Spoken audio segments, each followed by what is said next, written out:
kissing the cab ride, head turning left, right. Get a ticket for two to wherever you choose. Drinking some red out of the blue.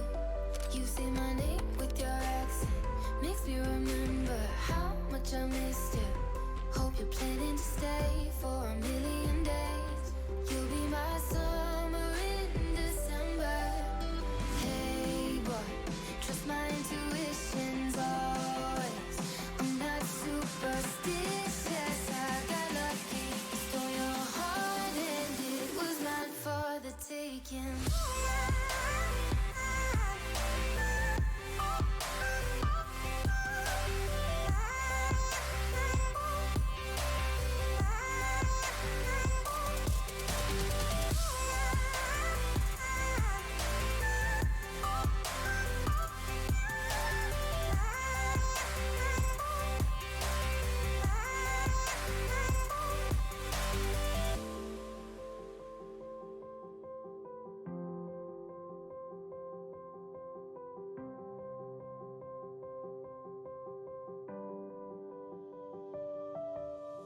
I'm bad at pretending, you know I'll be true.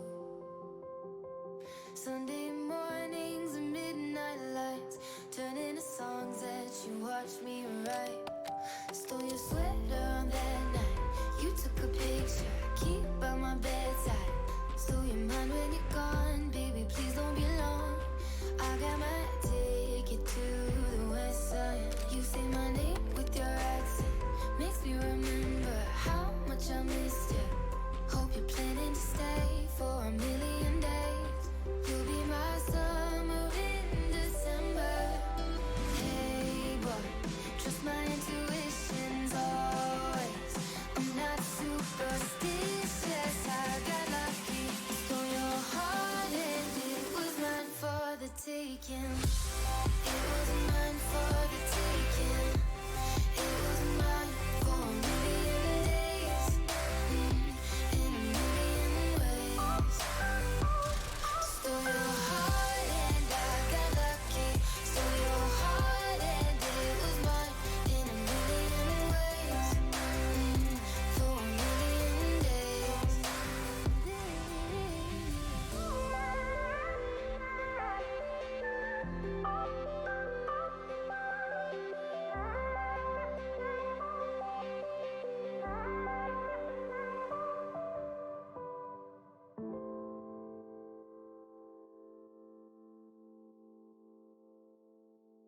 He only likes her because she's old. She's probably like 25! Gerb chaos, gerb chaos, gerb chaos, gerb chaos.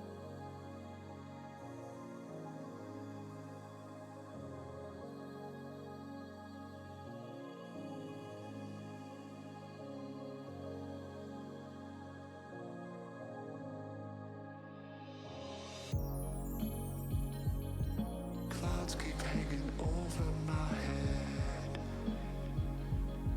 I've tried to run, but I've got nothing left. A single ray of hope is all I need. That's when I remembered the words you spoke to me. I'm a seed lost in the cracks between the pavement, but your promise is unchanged. And I could try to hide in the shelter of my placement, but your promise is the rain.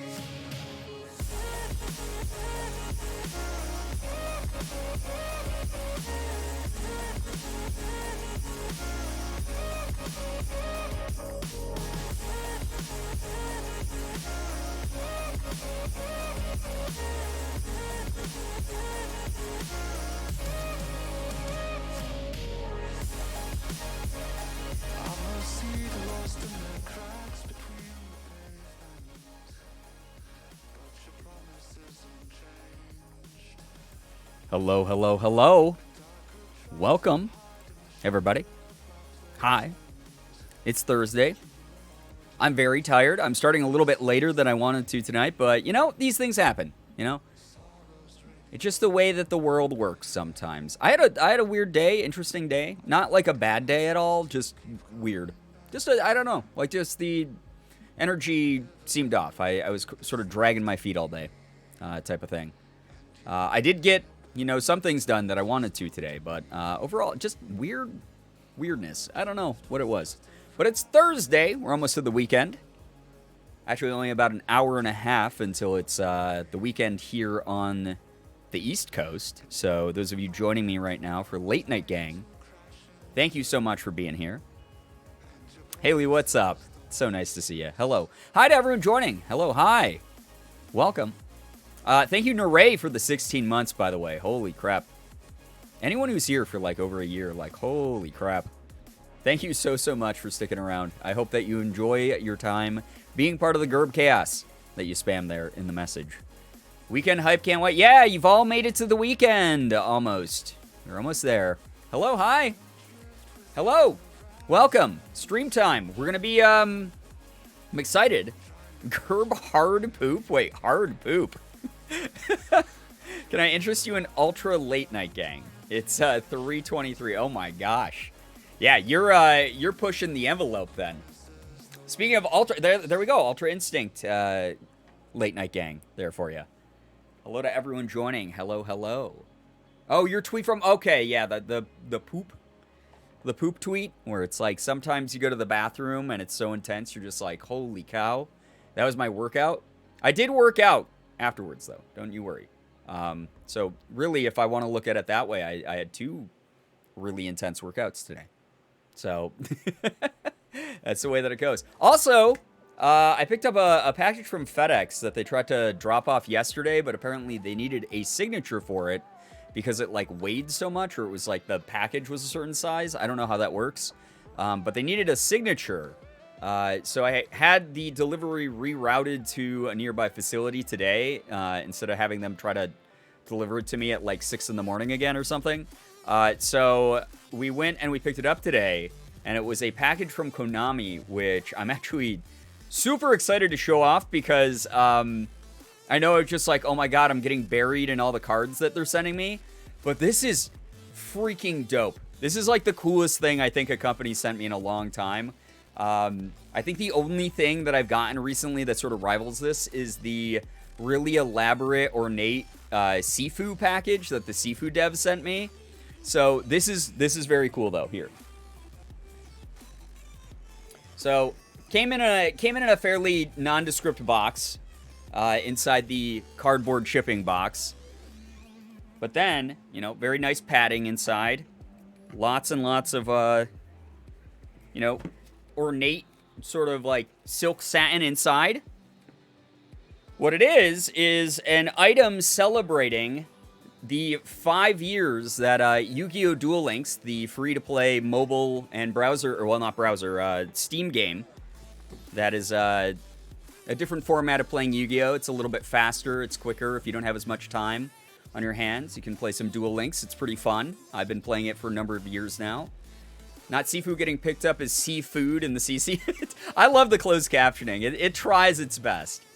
But this is a limited edition collector's item that apparently only like a very small amount of people have in the world. And they sent it out to me because obviously I'm repping Konami. We work together. And it's really goddamn cool. This weighs a lot, by the way. It is what they're calling a crystal card.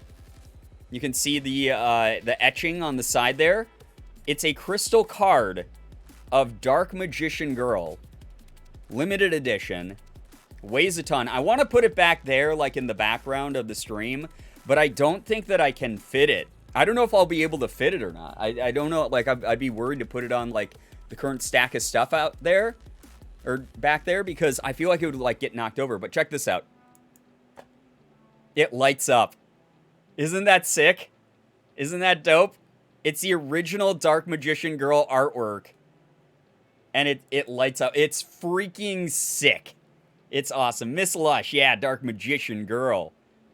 That's insanely cool. It weighs so much. It's really well made. It's probably the coolest thing Yu-Gi-Oh! Sent me so far. Konami sent me so far.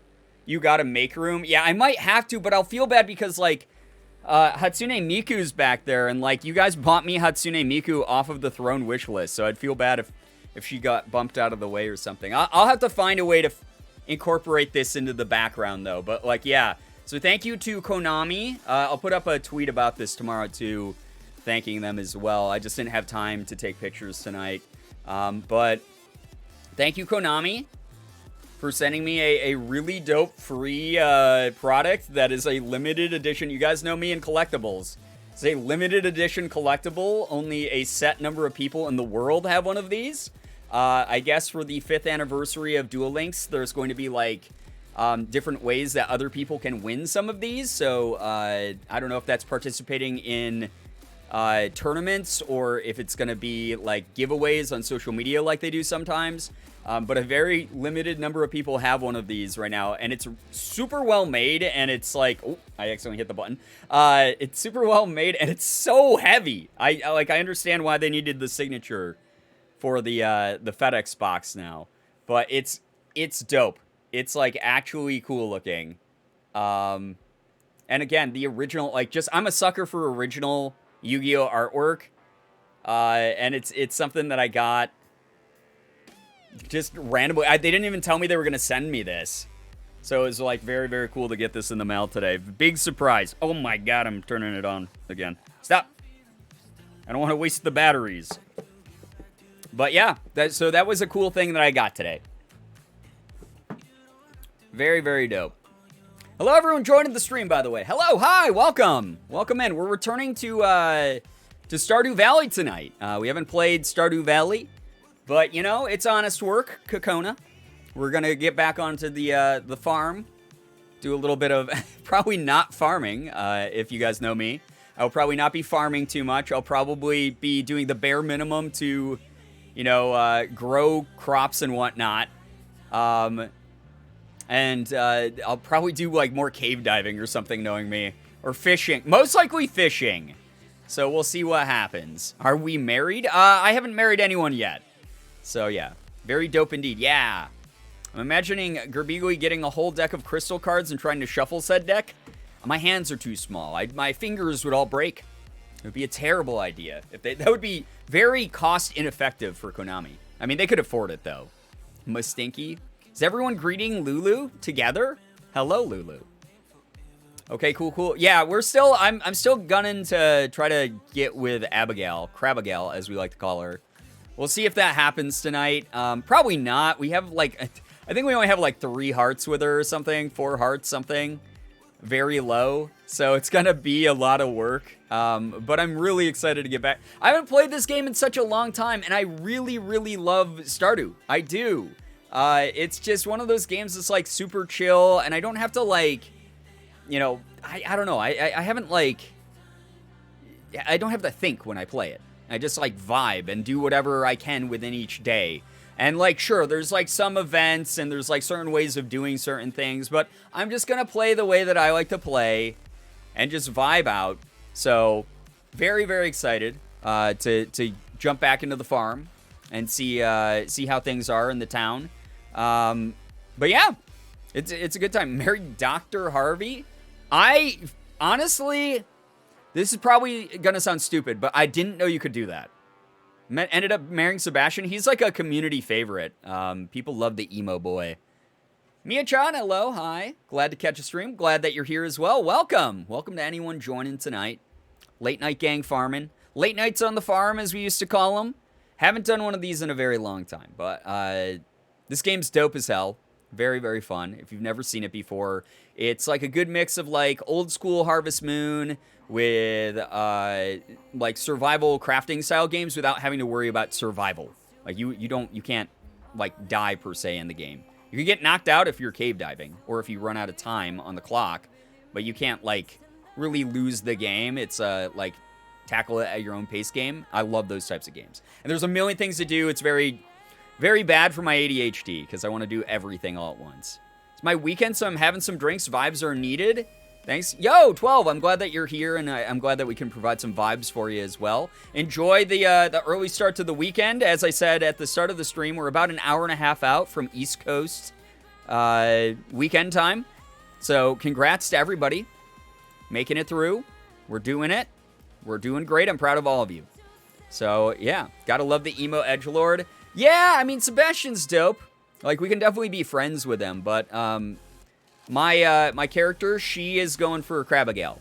It's Pride Month after all. We have to we have to make sure that we're consolidating our pride.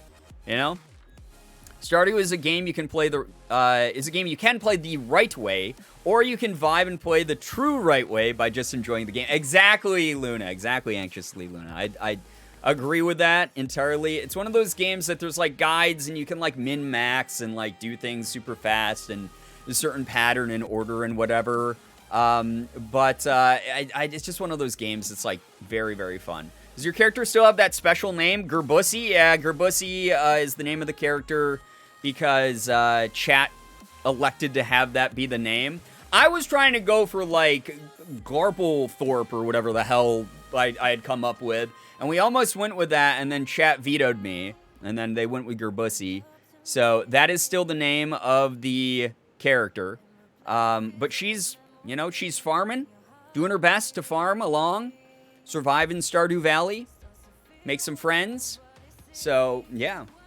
I could also do with some good news. Yeah, we'll get to good news. Give me a moment. We'll definitely do good news in a moment. But just catching up with people. Sorry to hear that people are in sort of like a funk and need to just vibe or whatever. But I hope that you're able to get some good energy tonight as we all just like hang out. The name is what? Listen, it's this chat.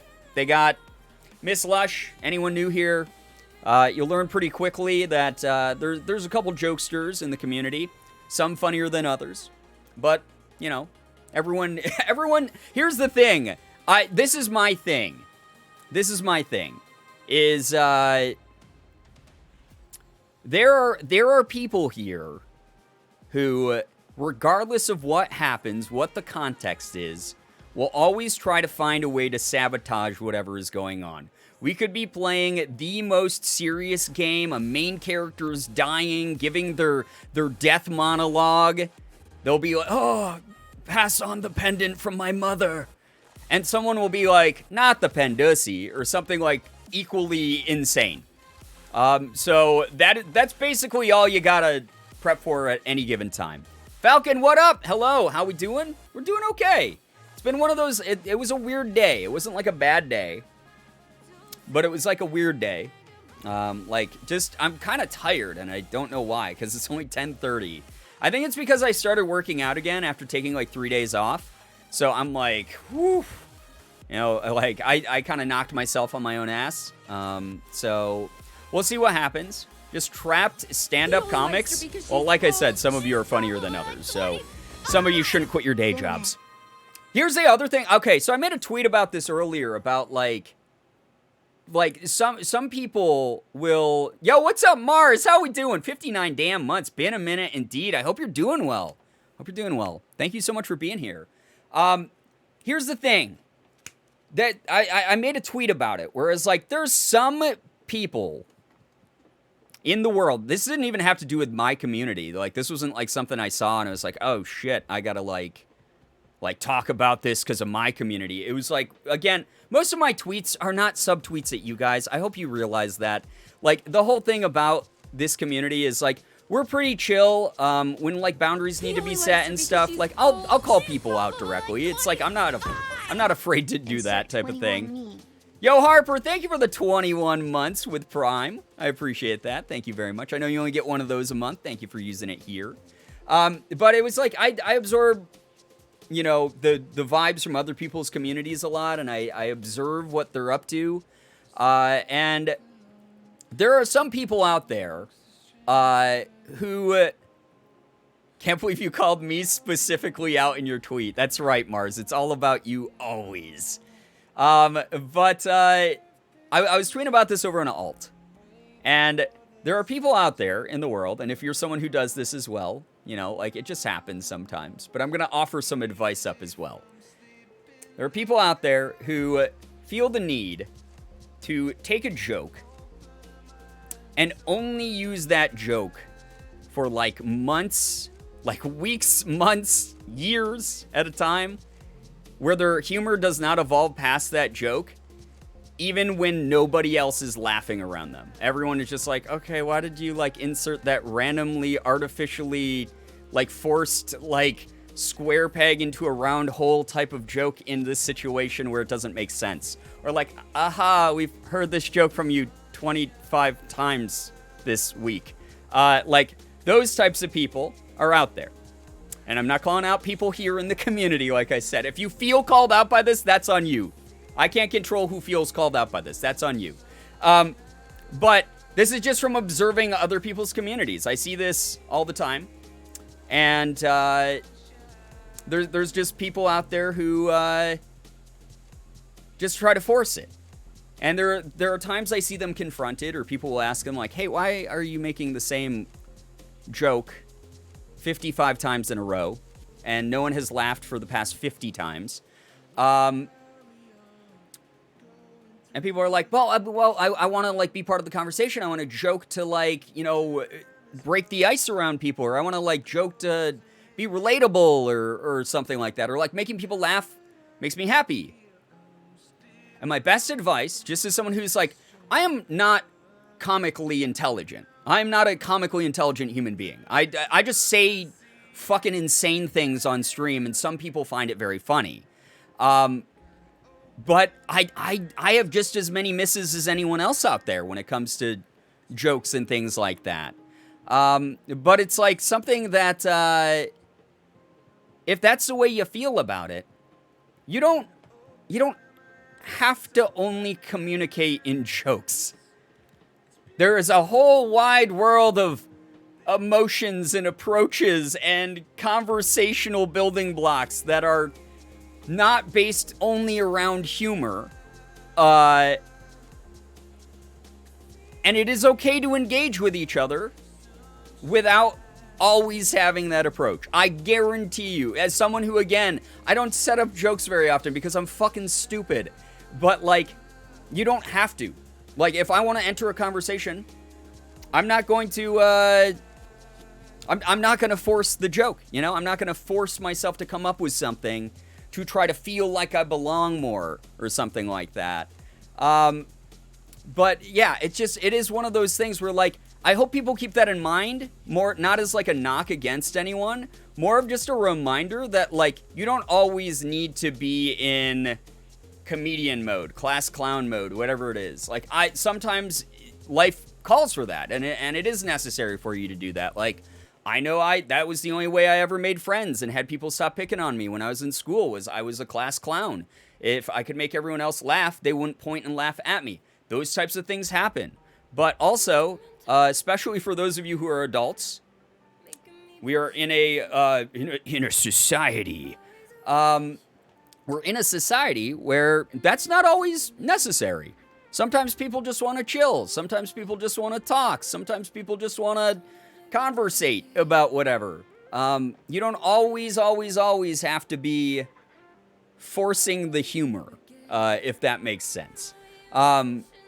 So if anyone, again, my tweets were not a call out for people in this community specifically. It was more of like, I observed it and I was like, oh, it's really interesting how some people do that. Like, I'll be like, I remember them making that same exact joke 2 weeks ago in this friend's chat. And I saw them just do it 7 times in the same chat room. Wow, they sure love that joke. And it wasn't like a judgment so much as a, like, that's fascinating that they would get so hyper-fixated on just that one thing. So yeah, it's just a reminder. It just got me thinking, where it was just like, again, like, there are a million different ways to, like, converse with people that don't involve humor. So if you're used to people being like, okay, dude, yeah, great, awesome, 13th time you said that fucking joke and no one's laughed, you try a different approach, like, legitimately. Like, there are a ton of different ways to talk to people. So yeah, for me, it's like, this is a space I feel comfortable being funny, and I feel like people will understand my humor here, but I definitely try my hardest not to be just funny, you know, and I hope it comes off that way. Yeah, I mean, Falcon, here's the thing, is when you want a joke to land, and this is not meant to puff up your ego or, like, because I'm, like, picking favorites or anything like that, but I don't think that there's a single time where you've tried to be funny where I was like, that wasn't funny. anytime I've read a message from you where you were trying to be funny in chat, I've found it genuinely fucking funny, which is why I, like, will intentionally read out your messages a lot.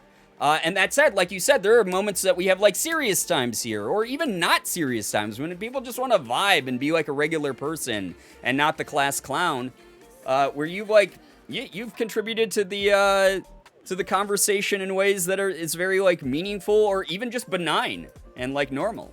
And that's fine. But again, this isn't directed at our community. I don't want people to feel like, oh my God, Brian's like lecturing us because like we fucked up or we did something annoying or weird. It's nothing like that. I was lurking a friend's chat room earlier today and I just saw someone make the same joke like 7 times in a row. And the streamer read it.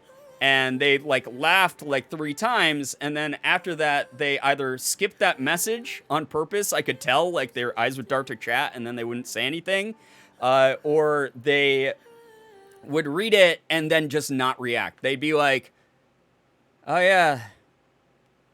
Anyway. Like, and I was just like, oh, God, it's so awkward, and it feels bad, and you put the streamer in a weird position, you have put yourself in a weird position, and then, like, I guess, I don't know if they just, like, weren't picking up on it, but they just, like, kept writing it over and over and over, and it was one of those jokes, again, where I was like, I remember them making that joke, like, 10 times in a chat, like, a month ago, so interesting that they're really quadrupling down on this one. So, Chronic, what up? Hello, hi. Hello to anyone joining. I am Weird Smile. Listen, being weird is fine. Being weird is 100% okay. That's the other thing. And this is the other thing. I mean, it's like, this is the other thing. I never want people to feel called out because they're like, well, Brian, like, I'm neurodivergent, or Brian, I have, like, this going on in my life, or Brian, like, this is my defense mechanism. I, like, my therapist said was be, like, healthy for me. It's nothing like that. I understand fully. I'm not so stupid that I don't understand that there's always going to be extenuating circumstances when it comes to that type of, you know, icebreaker, or conversation opener, or whatever you want to call it. All I'm saying is that there's always, like, alternative sort of ways of engaging with situations where, like, if you see diminishing returns, I think that's a good way to put it. If you see diminishing returns from, like, what you're doing, just try something else. You know, it's okay to. It's all right to try something else in those times. Dolphin Treasure and Lucky Lavender, hello, hi, welcome to the stream. Welcome, welcome, welcome. Hello, thank you for joining us. Not feeling it right now. I'm going to try and relax and sleep. I'm so sorry to hear that you're going through stuff, McManiac. Sorry if I missed any earlier stream or earlier messages in the stream. Please rest up. Take care of you. You are, like, the #1 priority you need to focus on right now. Please take care of yourself. Thank you so much for even dropping by at all. But I hope that, you know, the vibes lift up for you. Whatever's going on in life will pass. You'll get to those happier moments, and we'll be ready for you whenever that happens.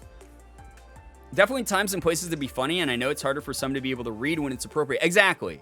Glad this community is 100% a learning space that allows people to grow because it makes so much easier to feel comfortable here. Right, because that's the whole thing, too, is like, not everyone comes from the same background. Not everyone involves themselves in the same social situations. Not everyone is comfortable doing X, Y, or Z. It's just like the way that the world is. We're all very different from each other. It's what makes life so unique and amazing is we get to engage in it as individuals. So it's one of those things where, like, if someone is constantly making, like, a fucking stupid joke here, there have been times where I've just been like, hey, can we, like, back off from that specific joke, or can, like, we not do that anymore? Like, it's never meant to make people feel bad. It's always one of those things where it's like, yo, I would rather make that boundary more, like, direct, or at least, like, have that be a conversation in the moment so that everyone can sort of, like, learn together and know that, like, no one's, like, scolding them like, oh, I'm disappointed in you, you're grounded. Like, it's nothing like that. It's more of like and I know that, like, a lot of people out there, you know, you have a lot of, like, trauma or built up, like, emotions behind, like, being told what to do. It happens, but it's not someone telling you what to do. It's more of, like, we as a community being like, hey guys, like, things are like, yeah, it's just like, I don't know. It's just one of those things where it's like, there's too much of this thing happening, and it's, like, a little bit overwhelming, or it's just like, it's lost the charm or things like that. I don't have a headache remedy I can try. I've tried water, Tylenol, and Gatorade. I normally don't do Tylenol because I find it's not as effective with headaches specifically, Silvermere. I'm sorry you're dealing with that. I'm a big advocate for Excedrin, like a tiny bit of caffeine, not like a ton, but like if you have like a Coca-Cola or something like that, something like that might be enough to at least alleviate it a bit, just as someone who like gets a lot of migraines. Oh, Chad and Brian, I took a break from Geometry Dash again. You with the Geometry Dash. Oh my gosh, what a trooper. Because I was told to. Oh no, but today I took a shower and drank water. Mini self-care, but it's the best I could do. Hell yeah. The best is all that, you know, the best that you can do is wonderful. That's excellent. So yeah. So that's why caffeine makes my headache go away. Yeah, cutie, it's like a life hack, yeah? Excedrin has a little bit of caffeine in it. So if you have Excedrin, although look up the drug interactions because I don't want to tell you to do that if you've already had Tylenol. I don't remember if Tylenol and Excedrin are safe to take together or anything like that. But at the very least, like a little bit of caffeine into the system will normally help out with a headache. A weird complex where all my siblings and dad are also funny and people say I'm funny, but I'm not as funny as them. Used to try so hard to make them laugh, but now I've just accepted my humor just isn't the same as theirs. That's okay. Exactly, Lard Martini. I like the moral of that at the end there was like, you don't have to try so hard. Like, nobody likes to try hard. That's the thing, is if you're fighting a losing battle, it doesn't mean that you're at a dead end, or even if it does mean you're at a dead end, doesn't mean you can't backtrack a little and take a different path, find an alternative solution, go, oh, well, I can't be funny the same way as all those people are. Punch me in the booth. I can't be funny that exact same way. I'll find my own way of being funny. And the people who get it will get it type of thing. Like, that's okay. That's absolutely fine. But the, like, beating the head against the wall of, like, we bring that up all the time, and I forget the fucking quote every time, where it's, like, doing something over and over, expecting different results is, like, the definition of insanity or something, right? I don't remember. Just, like, it's okay to like, not waste all that energy treading water and, to, like, you know, be like, wait, I have a different way of swimming. You know, we wouldn't have the crawl, stroke, and the butterfly unless people tried different ways of doing things. And the doggy paddle. If you have to doggy paddle, that's fine. You're still getting to where you need to go, right? Nymeria, 10 months, double digits. Let's freaking go. Thank you so much for the resub. I appreciate that a lot. Thank you very, very much. But yeah, it's just one of those, I mean, like, we're a collective of, like, it's no secret that our community is, like, a collective of people who just like to vibe and enjoy each other's company. You don't have to try so hard. Like, again, this isn't about this community either. Any community you're a part of, how's that? Any community you're a part of, you're most likely already welcome there, just by existing. Like, you're not, as long as you're not being, like, overtly attacked, there's a good chance that people just appreciate your company and your presence as is, where you don't have to, like, try to go that extra mile to, like, prove yourself or like become the center of attention or anything like that. It's just one of those things where, like, it's okay to just be. Like, vibing is so fun, exactly. To be honest, why do we have the butterfly? It drains the shit out of you and it's not even faster than... Yeah, I don't like... It's a weird... Right? It's a good question. That's like the... I hate that. Like, I'm okay at doing the butterfly stroke, but, like, why do we have it? Like, who invented that? What weirdo was like, I want to move my legs and arms, like, I'm the pat the head and rub the tummy guy, but I want to make the swimming version of it. I haven't been to any streams lately, haven't been mentally there, but hello, I missed y'all. So sorry to hear that you haven't been, listen, it's been a weird year. I hope that you've been cutting yourself some slack, you've been able to, like, you know, just engage with things at your own pace and hopefully recharge the energy that you need to, Nymeria. We're here to hang out. We're here to have fun tonight. We're just going to be vibing with Stardew Valley here in a moment, which I'm very excited for. Just got a little lost in the chat sauce earlier, but yesterday was rough for me, so I'm drinking tonight. Prepare for chaos. Yeah, oh boy. Good luck to you. I hope that you're also drinking plenty of water, getting some snacks in, whatever you need to do to take care of you. But I hope that it's a pleasant type of thing that takes the edge off a little bit for you, and you're able to just enjoy the company of chat. I hope that we can help take the edge off for you, you know, just vibe out. Bella, hello! Hi, Bella. Friday night friends. Thank you so much for the 17 months. I appreciate you a lot. Hope you've been well. Stay hydrated. Anytime you're drinking, anyone who drinks, anyone who's of age to drink, don't tell me if you're not. I don't know. I don't see. But anyone who drinks, make sure you're drinking your water. That's the only parental advice I'm going to give you. Okay? Drink water. Drink as much water as you can. Stay hydrated. Match your drinks with water. Outside of that, I'm not gonna dictate what you gotta do or what you don't gotta do.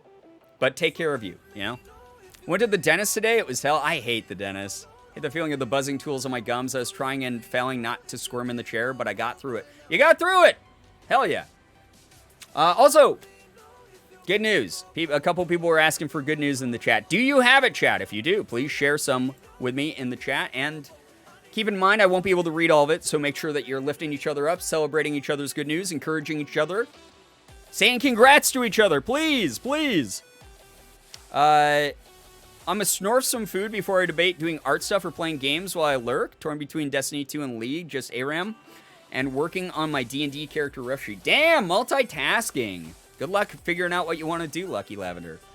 Work is K-wording me lately, but I'm finally off on Monday and Tuesday, so waiting for that. Oh my gosh, I hope that whenever your break starts, the moment it starts for you, Bella, you just feel that weight lift off your shoulders a bit, and you're able to just vibe out. Good news, tomorrow is the 1-year anniversary of me coming out in real life. Oh, fuck yeah. Good Pride Month for you, then.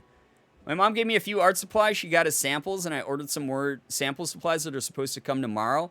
I'm really bad at art, but it's so fun. Hey, keep practicing. Keep doing art the way that you want to do. That's awesome to hear. Good morning, all. Amanda, hello. Hi, welcome to the stream. Small good news of the day. Tried a new Southwest quinoa recipe for dinner tonight. Absolutely slaps, so that's a win for me. Hell yeah. That sounds good. I love Southwest, just flavoring and stuff, and I also love quinoa, so that sounds awesome to me. Good news, my coworker took a shift for me tomorrow so I can bring my kitty home tomorrow instead of Saturday. Silver, that's wonderful. I love that. Good news, my new compression socks came in the mail today. Hell yeah, love it. They're nylon and super soft and sweat resistant, so I'm excited to try them at work tomorrow. I hope that they help out a lot, Falcon. That's great to hear that you got those. Phoenix, hello, hi, welcome. Finally gonna get a haircut tomorrow, hoping it'll make me look a bit more manly. Aaron, I hope that it's very validating and it feels good.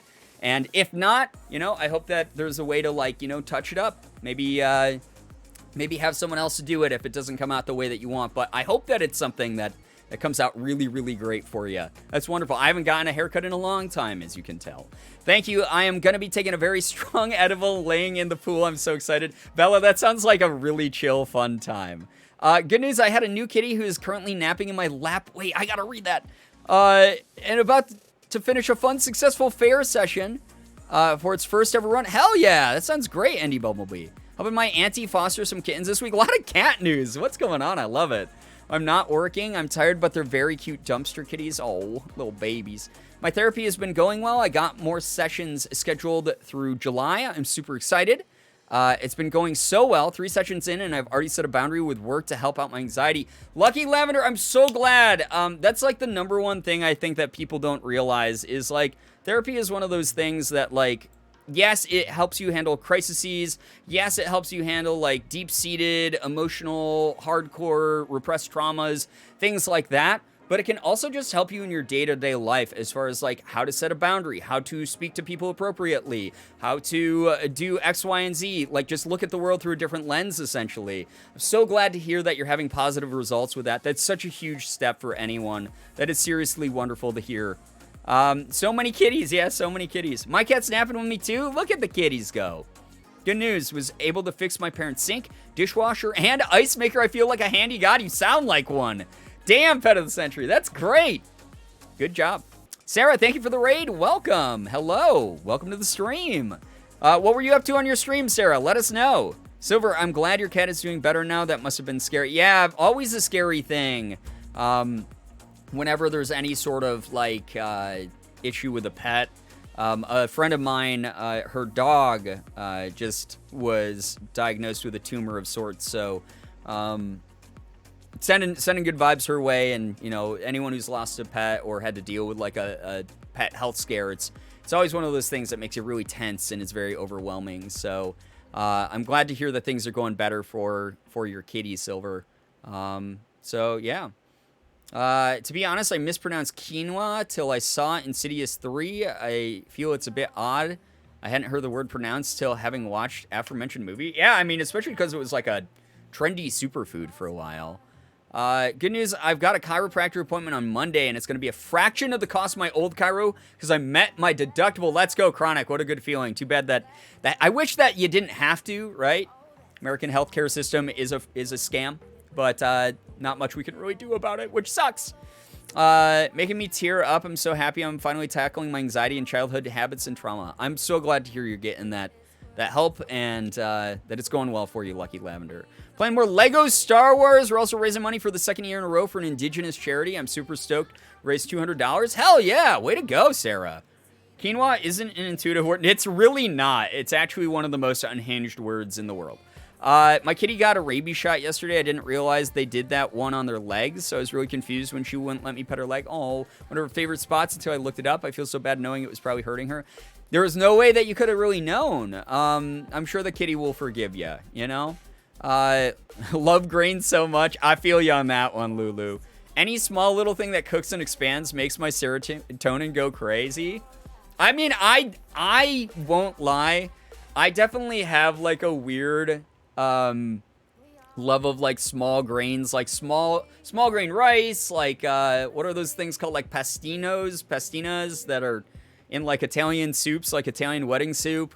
There's like, yeah, like quinoa, couscous, shit like that. I don't know what it is. I love all those. So Falcon, don't start already with this shit. We're about to see Girbeagly herself. It's been a while since we've seen her, okay? We got to ease the new people into it as well. Regular news, this is likely going to be the last stream I go to for like 2 weeks because I go to camp up north and home for one night, then to Florida for a youth group trip. Oh my god, Lard Martini. Well, I hope that all those trips go well. A lot of fun. Pestina, is that the name of it? Did I get it right? Short grain rice is superior? I mean, it depends on what you're making, but yeah, typically for sure.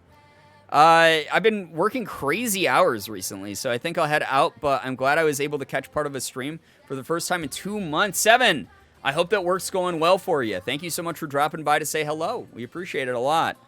Yeah, this isn't what I wanted. No. Oh my god, Lulu, what did you... Why did you invoke any word that could have ussy added to the end of it, huh?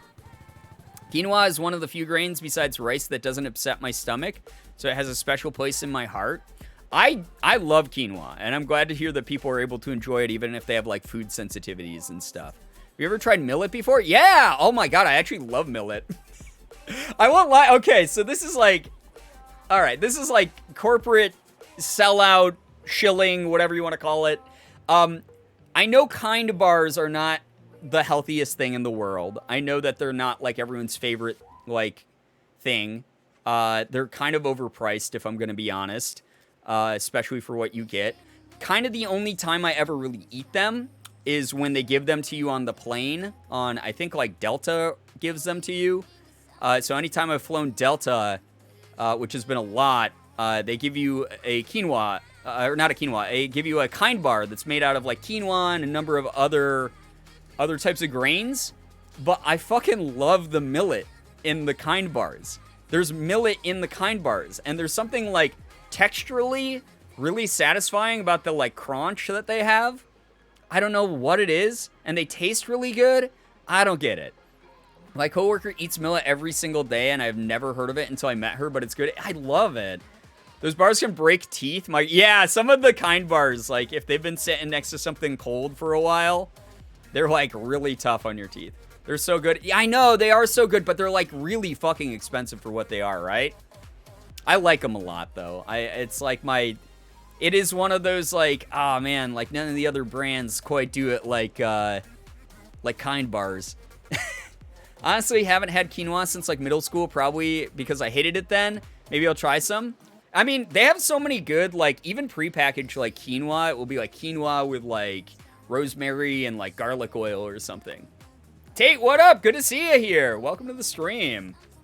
Brian's a parrot confirmed. What? Because I like super grains? Excuse me? Am I not allowed to like super grains now?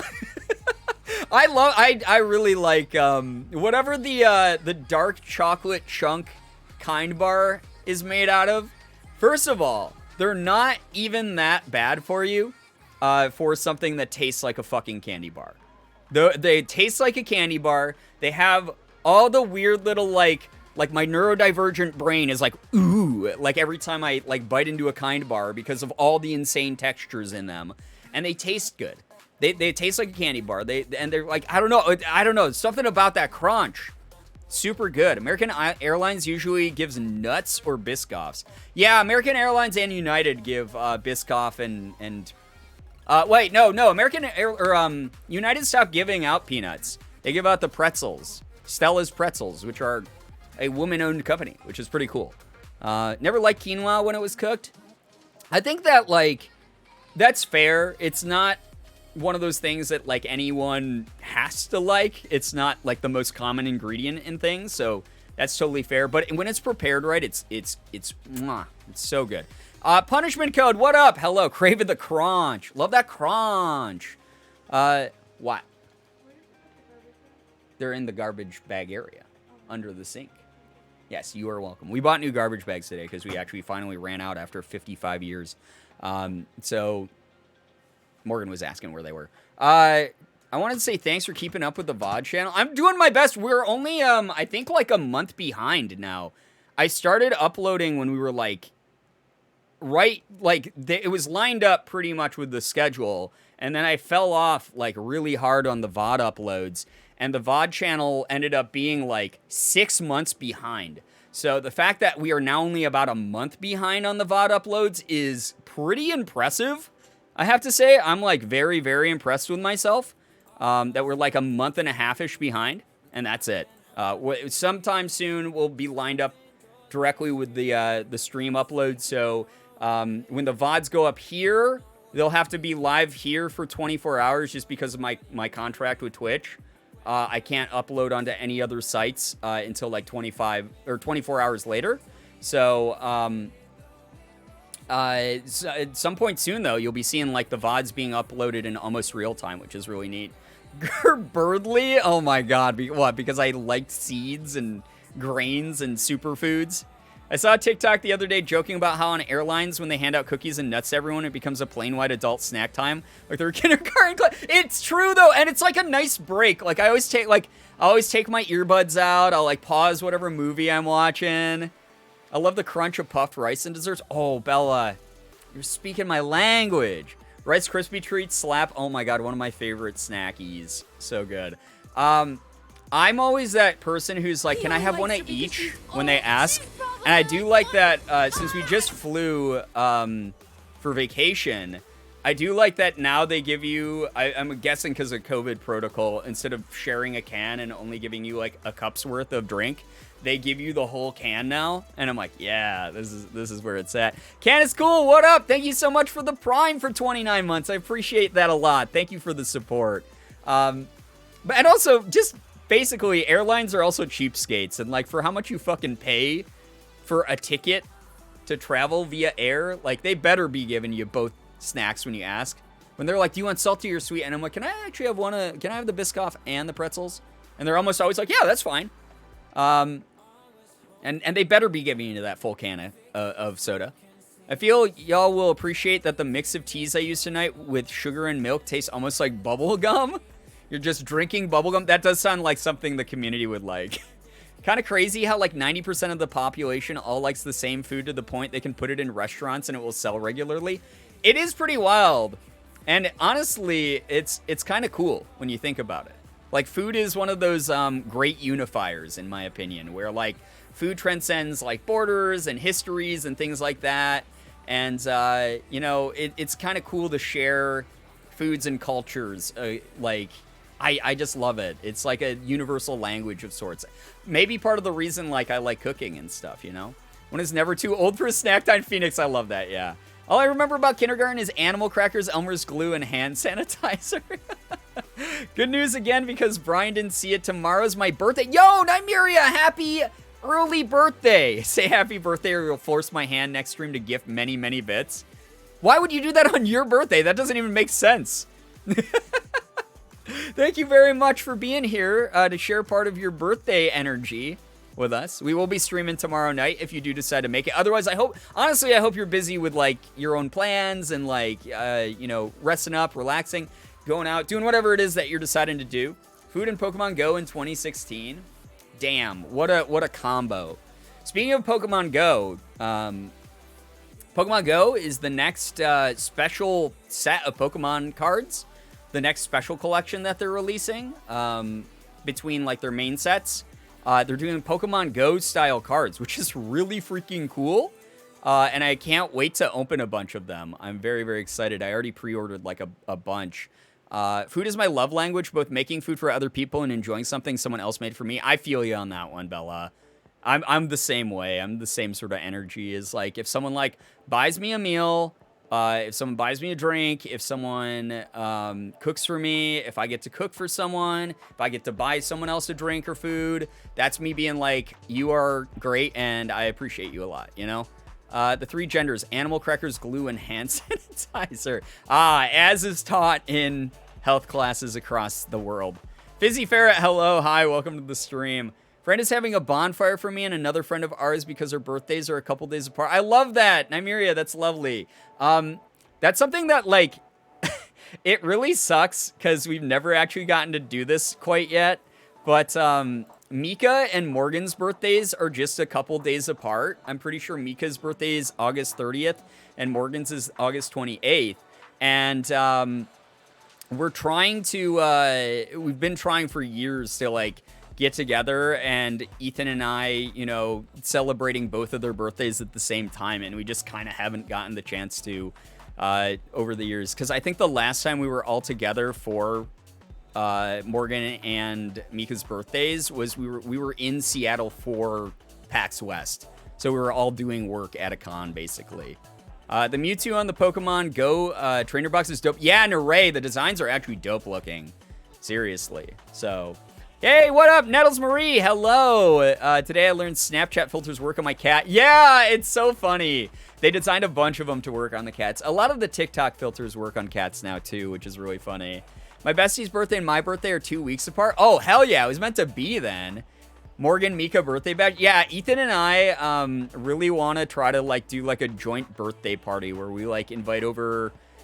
our mutuals that know both Morgan and Mika and our friends, like other creators, and like get like a creator hangout party going to celebrate both of their birthdays. And we haven't been able to do it. But maybe with the way that rent is right now out in LA, like, holy shit, it's not even just rent, it's just real estate is moving so quickly right now that do it this year, just do it, take time off, y'all deserve it. Nymeria, we were maybe thinking of doing something like that. Morgan and I were literally just talking about how, like, our plan is to move this year to LA, but with the housing market the way that it is right now, Ethan's been passing on, like, how awful it is out there, like, from his friends who are looking for new places to go and everything, people whose rents have, like, increased, like, 200% and shit, and it's obviously happening all over the country, but somewhere like LA where rent is already, like, $3K on average, like, a month, it's, like, pretty brutal for a lot of people. So like we were like, it's not the worst thing in the world. Like, we're in a place that's basically rent controlled right now, which is very, very impressive, especially for, like, the way the world is right now. But also, like, even for Rochester where we live is pretty nice as far as like our rent situation goes. And we were like, it's not the worst thing in the world if we have to end up staying here until, like, 2023, like, early 2023. And it's, like, chill. Like, Ethan is, by the way, talking to a bunch of properties out there for us right now, which is great. I sent him a bunch of listings today, and he emailed a bunch of them and everything like that for tours. So he is still touring properties for us out in LA. But there's no guarantee, like, we'll be able to get out there and, like, get a place right away, even if it's held. And the speed at which, like, the properties are turning over out there is, like, insane. And he's just like, dude, like, he's like, I am letting you know, like, you're going to have to, like, pretty much just move, like, right as soon as, like, you secure a place. Like, you'll have maybe, like, a month or two, like, to get all your shit packed up and given away or whatever you're doing with, like, your old stuff before you, like, move out here. So he was just like, yeah, just, like, really terrible out here. So we were like, it wouldn't be the worst if we have to, like, wait until, like, early 2023. And then we just make a couple more trips out there. Like, go and visit way more than we normally get to. Because it would be kind of dope to just fly out there and, like, go see him a whole bunch. Because we normally just do, like, one trip every year or every couple years. And I'd rather just see him and see our other friends. And we could also, like, tour more neighborhoods in person, which might be good. I grew up with an identical twin, and we always had joint birthday parties, along with one of my older brothers whose birthday is just a few days after ours. That is wild. Honestly, I hated it every year. Oh, no. Falcon, I can imagine, like, in a family, it's not very fun because you're like, oh, I don't have, like, a fucking special day now. As an adult, meeting other friends who have, like, similar birthdays to other people that I love has been actually kind of wonderful. And it obviously also doesn't mean that you can't just, like, still celebrate those things separately. So, yeah. Ethan is the best bud in the world. He really is. Literally a day after he almost died of a peanut allergy attack, swollen up like a goddamn balloon, him and I were texting all day today about him emailing properties, and he had one, like, answer back today that was like, yeah, you can come out and tour it and everything. I just need, like, you know, your credit score and, like, your income and all that stuff, which I sent over to Ethan to give to the guy. So we'll see what happens. I don't know if we'll even like the place fully once Ethan tours it for us, but yeah, it's just wild. House shit is wild. I already gave my spiel about luck with house buying. Yeah, it's nuts right now. I don't know where all these people are coming from offering cash on a $270K condo. I mean, I know some people who could do that, who work semi-regular jobs. Some people just take out huge loans too. That's the other thing you got to remember when it comes to just buying. So some of them might be like, yeah, I have that money to give, but it's from the bank, and then I'm gonna owe the bank for the next, like, 40 years. That reminds me, the other day I got a note on my door from my management that was talking about reinstating my lease, which would increase by $400 if I did.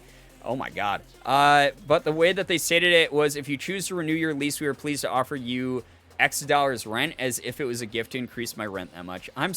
Yeah, I mean, I retweeted a buddy of mine's tweet that was like, there has to be something worse than hell for landlords the other day. Oh yeah, it's not the same thing. Like, I get it. Yeah, I totally figured you understood. But yeah, I can imagine sharing anything with a sibling was, like, annoying. I remember my sister. So my sister's birthday is close enough. It's the month after Christmas. So she has, like, a January birthday, and she used to get so pissed off because she'd get, like, a million gifts during Christmas, and then for her birthday, my parents would just, like, buy her, like, one thing. And she's the baby of the family, so she always got very spoiled. But she would get, like, one thing, and she'd be, like, pissed off on her birthday. She'd be like, well, what the hell? Like, it's my birthday. And they'd be like, you got a ton of gifts on Christmas already, so...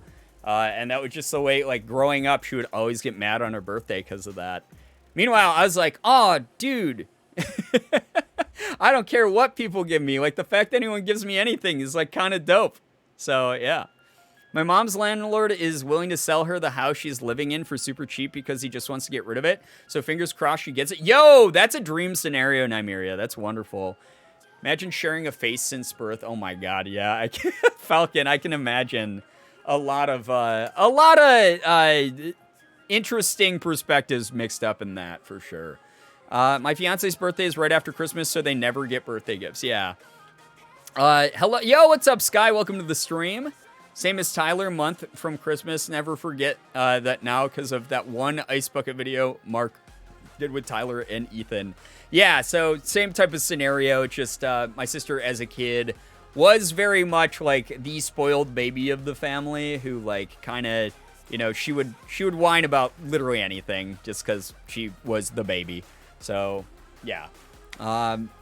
Holy crap, I didn't realize what time it was. Chat, let's get some gaming going. We're returning to the Stardew Valley farm here. Thanks for chatting with me about stuff. We can keep talking about whatever while we're vibing on the farm, but we're going to get on over to the farm. To top it off, my other brother, who has a July birthday, unlike our February birthdays, would always get presents at our birthday party, so he wasn't left out. Oh, no. Oh, my. That's very funny. I've seen that happen in other like, families and households and things. It's pretty funny. 3 days older than my fiance and his mom, and I have the same birthday. Oh my gosh. That is wild coincidences. My mom's birthday is Christmas. We try very hard to differentiate her birthday and Christmas gifts. Oh, that's very sweet that you make that sort of distinction. Why is this open? Get out of here. Different screens of things. Okay. Here we go. Stardew Valley. Getting it going. It's been such a long time since we played this game, but I'm so excited to be back to it. I'm going to be getting ready for bed because I'm working at both jobs tomorrow, technically. Oh my gosh, Bella. Monday and Tuesday can't come soon enough for you. I'm fingers crossed that you get to just relax and do your plan that you shared with chat. Thank you so much for being here, seriously. I'll be enjoying farm life while I work. I hope so. I really do hope so. I have an end of July B-Day, so I'm very excited that I have the distinct 2. Ah, yes. Love telling that to teachers in high school when we were dating too, because they would be super surprised and stoked. Even funnier that we've known each other since first grade. Oh my gosh, wow. Mid-May birthday, so also love the easy distinction. Yeah, I bet. I have a November birthday. But I also ever since I was a kid even, I asked my parents and everyone I knew not to spoil me very much or anything. I was just like, you don't have to buy. I tell Morgan every year, and I tell my family every year, you don't have to buy anything for my birthday. You don't have to buy anything for Christmas. We can just, it's okay. It's all right. We were only 21 days into spring of this file. Wow, that's pretty wild. Look at this crab milk farm was loaded, dude. All right. Here we get going. But people have always, I don't know, people have always been very, very nice. Very nice to me. Everyone says that? Not everyone says that. I know tons of people were like, give me a fuck ton of stuff for my birthday. So, it's raining! Oh, I don't even have to water the crops. Oh, Siggy, I did not mean to fish for my cat. Meow! Look at that little guy, he's baby. Alright, what were we doing in the video game? Alright. Oh yeah, I can give that to Gunther. And we have a geode to break. I might just fish today. I might do a little bit of fishing today. Kitty, yeah. Your bussy returns. Yes, she does, Sky. Hello. I didn't know anyone demanded it. There's tons of people I know.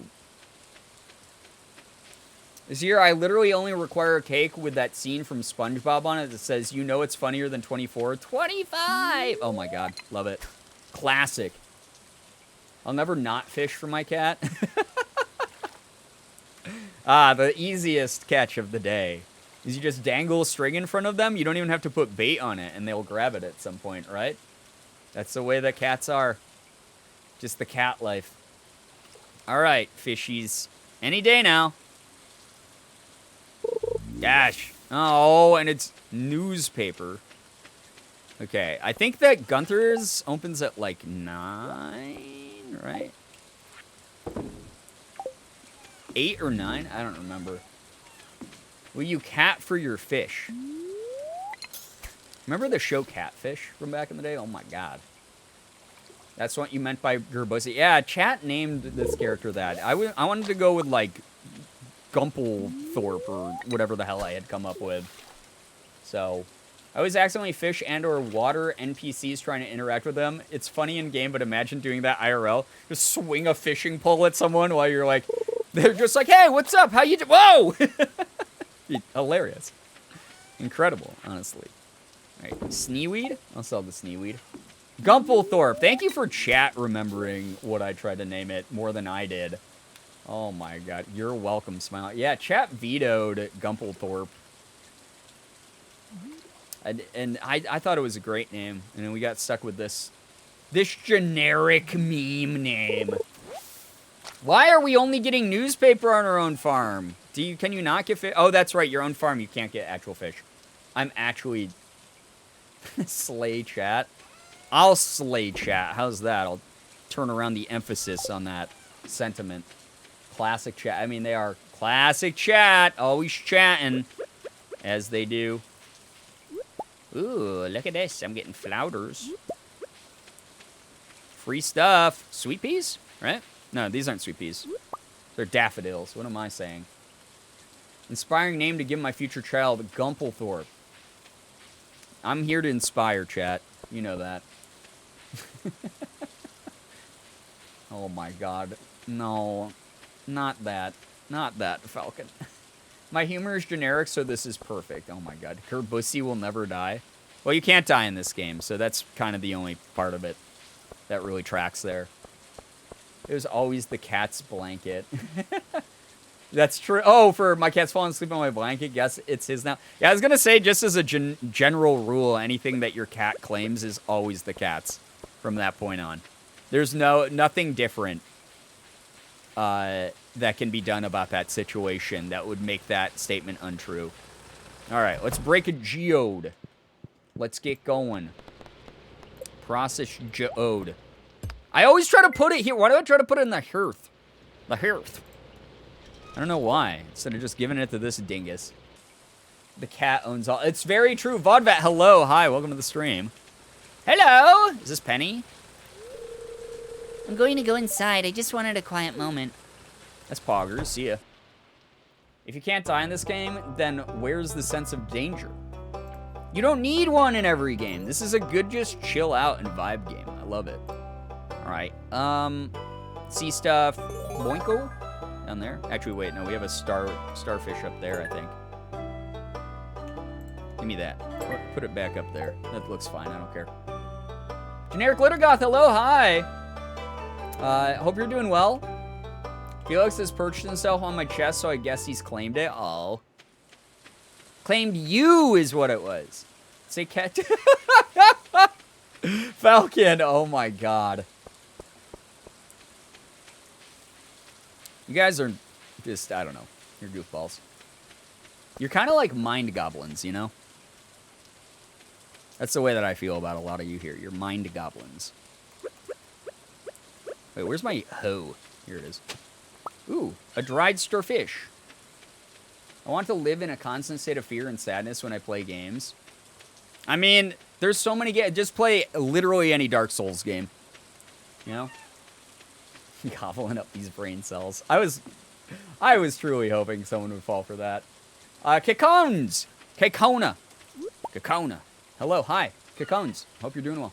I'm doing well. Husband surprised me with the most recent BTS album today. I cried because it was so unexpected. Oh, that's very sweet. Got this old amulet to sell, but something tells me you're not... Oh, man, I'm still not ready for the old amulet. What will I do with my life without an old amulet? Lycraft, thank you for the raid. Welcome. What were you up to? Thank you so much for joining us tonight. We're doing a little bit of chill late night Stardew Valley. Stardew Valley. I gotta check something quick also, chat. All right. Playing around on the farm. Mainly fishing today. And by today, I mean probably this whole stream. I said state of sadness and fear, not help. That is sadness and fear. You're afraid you're going to lose all your souls, and you're sad when you do lose all your souls. That's every Dark Souls game. Finished Man of Medan and did some hunting? Nice. Man of Medan's fun as hell. We did that a couple years ago, I think. I think we did that in 2020. Didn't we, chat? I haven't played... What's the second one? Ashes of something? I don't remember. But we haven't done that one yet. By the way, we will be getting back to Fatal Frame at some point. So, we did them in reverse order. Oh, okay. I think it was earlier. When did Man of Medan come out? It was literally whenever it came out. So that might have been... Was that 2019? I don't remember because I got it directly from Bandai Namco. And I was like, whoa, this game looks amazing. It's made by some of the old devs of Until Dawn. Ooh, I got a record sardine and stone out of a treasure chest. Wow, pog. And then it was like a really nice looking game, and it was creepy, but also I ended up killing someone thinking that I was doing a good thing when I was actually not doing a good thing, which was too bad. But also, it's very hard not to kill people in those games. Vaguely remember Man of Medan, I think it was earlier than 2020. It would have been 2019, I think at the latest, though. So, maybe I'll buy Dark Souls when I'm not broke and have a debit card again. Maybe. Whenever it came out is all I remember, though. So if anyone wants to look up the release date of Man and Medan, that is the year that I played it. And we did, I think we did that in like 1 or 2 sessions, and that was it. Like, we cleared that game quick. And then, again, the second one, like House of Ashes. Yeah, thank you, Phoenix. House of Ashes, I haven't played yet. Although I think I have it. Gonna lurk, have fun, enjoy your lurk. So, yeah. Hello. Sebastian's here. The ocean is... Wait, I gotta... The ocean is best enjoyed alone. Don't you think? So true, bestie. That's why I'm going to stand right here next to you and fish and bother you the entire time. Be like, check out this awesome fish I got! Too broke to buy any albums? Well, that newest one, the BTS one, Morgan got it right before it, like, sold out in our area. And I think it was, like, 65 fucking bucks. So, I don't blame you. That's so much money for a music album. I personally am not a fan of BTS. I don't care if Army comes at me for that. Fucking do it. I'm literally Korean. But, like, I like some of their earlier stuff. Like, Save Me is probably one of the best songs ever made in K-pop, if I'm going to be honest. But you're too loud. You're going to scare the fish away. August 2019. Yeah, so it was August 2019 is when we did Man and Medan. But I just like the price of imported albums has always been sort of nuts. I remember paying like $40 for an Orange Range album who did like a bunch of the openers for the anime Bleach back in the day. Like I paid like $40 to have like just a 12-track CD imported to me. So it's just the way import prices have kind of always been. But it does blow that it's just very inaccessible for a ton of people as a result. But that's why you listen to them on Spotify and YouTube and shit, right? Oh, this is a feisty fishy boy. Thank you. BTS stands terrify me. They don't scare me at fucking all. They're human beings. Come to my house. Show up. Fuck around. Find out. You know, like if that's how far they'll go over a fucking band for whatever reason. Bleach is a good anime. I like some of Bleach is a good anime. Is probably a more apt description of that anime. So, speaking of, if I see Stray Kids in 8 days and they are currently in your state, prepare for the NYC concert. Just constantly vibrating out of excitement. I hope you have fun. Hope you have a very good time with that. Cheers, love. This cavalry's here. Oh my god, we're breaking records tonight. What's going on, yo?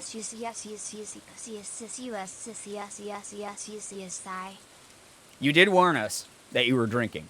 Thank you for the 100 bits. I appreciate that a lot, Falcon. There's just a lot of the BTS fans. Yeah, and they're not all bad, you know. There's some perfectly sane members of that community, but overall, the joke of most sane, most normal fandom is definitely one that can be used for some of them. But that you can say that about literally anything. It's too bad that, like, there is so many of them that are... because it's like the hot thing right now. Which, again, as someone who grew up being made fun of for being Korean, having this, like, new... Like, I'd rather have it the way it is now, but having, like, Koreans be fetishized and shit, and, like, the popular cool thing is fucking bizarre, to say the least. So, kind of interesting. Kind of interesting thing. I have a very, I've talked about it before. I have a very split opinion on K-pop. Very happy, though, that Korean media is, like, sort of being highlighted. But it's one of those things. I was talking to Morgan the other day where it's like, I don't understand, like, journalists and people were like, well, I'm afraid of Army. I don't want to mess with them. It's like, they're just people. And, yeah, they're hyper intense about the fandom that they're a part of, but at the end of the day, they are just people, and if they're assholes, then, you know, fucking block them and tell them to go the fuck away. I just threw that fish away. I was trying to put it back in here! Oh my god, I was just gonna throw out the clay, dude! I got rid of my gold starfish. And like I said, if it, like, people were like, but they send death threats and docs and stuff. I've been doxxed like fucking 6 times since I started making content. Show up to my house, see what happens, you know? I'm less afraid and more annoyed with how shitty some can be. Yeah, it's annoying, but that's it. At the end of the day, something that annoys me isn't going to ruin my day. I'll just go, wow, that's incredibly annoying that they have those opinions. Block, goodbye. That's it. Move on. Have fun. You enjoy your stuff, I'll enjoy my stuff. That's the way that reality will continue to deal with both of us, and that's how life works. The end. We don't have to cross paths again. We don't have to battle it out. We can just be in our things that we enjoy. And that's it. Here's to a year, Girbeagly. Yo, Dichotomy, thank you for a full year evolving into a Jolteon badge. Can we please get some Pride spam in the chat for Pride Month? And a full freaking year in the community. I appreciate that. Thank you, Dichotomy. I hope you've been well. More afraid that some people put themselves in certain bubbles so where they believe these things are okay, not afraid of what they could / threaten to. Right, exactly. Yeah, that's where I'm at. It's like we're all people at the end of the day. They're allowed to enjoy whatever the hell they want. But just like, you know, don't be terrible. No matter what it is that you're into, just be awesome. Like Star Wars fans we've talked about them. They're the same fucking way. Marvel fans, holy shit, good lord. I'm a part of like a ton of communities where I'm constantly ashamed of individuals within the communities, but overall, like the communities, the media that itself brings me joy. I just try not to engage with said communities whenever I can help it.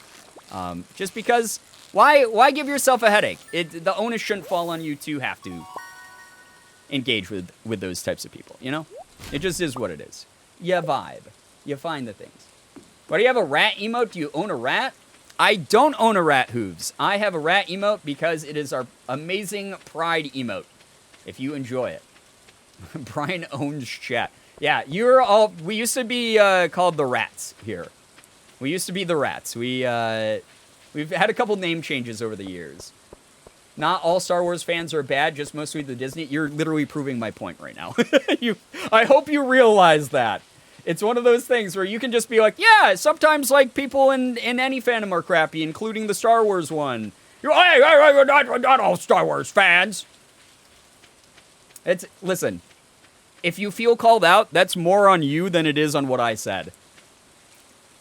Take a deep breath. I promise you it's okay. It will all be okay. I promise you. Being a stay has brought some of my best friends and also the music and content Stray Kids bring me joy, but like I prefer enjoying on my own nowadays. Yeah, it's like fun to bond over a lot of that stuff, but like at the end of the day, it's like music and music videos and media that's like cool to consume at your own pace. You know? You don't need to always feel the FOMO. You can just like enjoy things at your own pace and enjoy them in your own ways, right? So, yeah. Wait, Morgan wrote something. If you don't know my beautiful, wonderful, incredible, talented, amazing partner, Morgan, she also streams. Check her out. There, TikTok, everywhere. All that stuff. Also, Dichotomy, 1,000 bits. Good lord, thank you so much. That's really, really kind of you.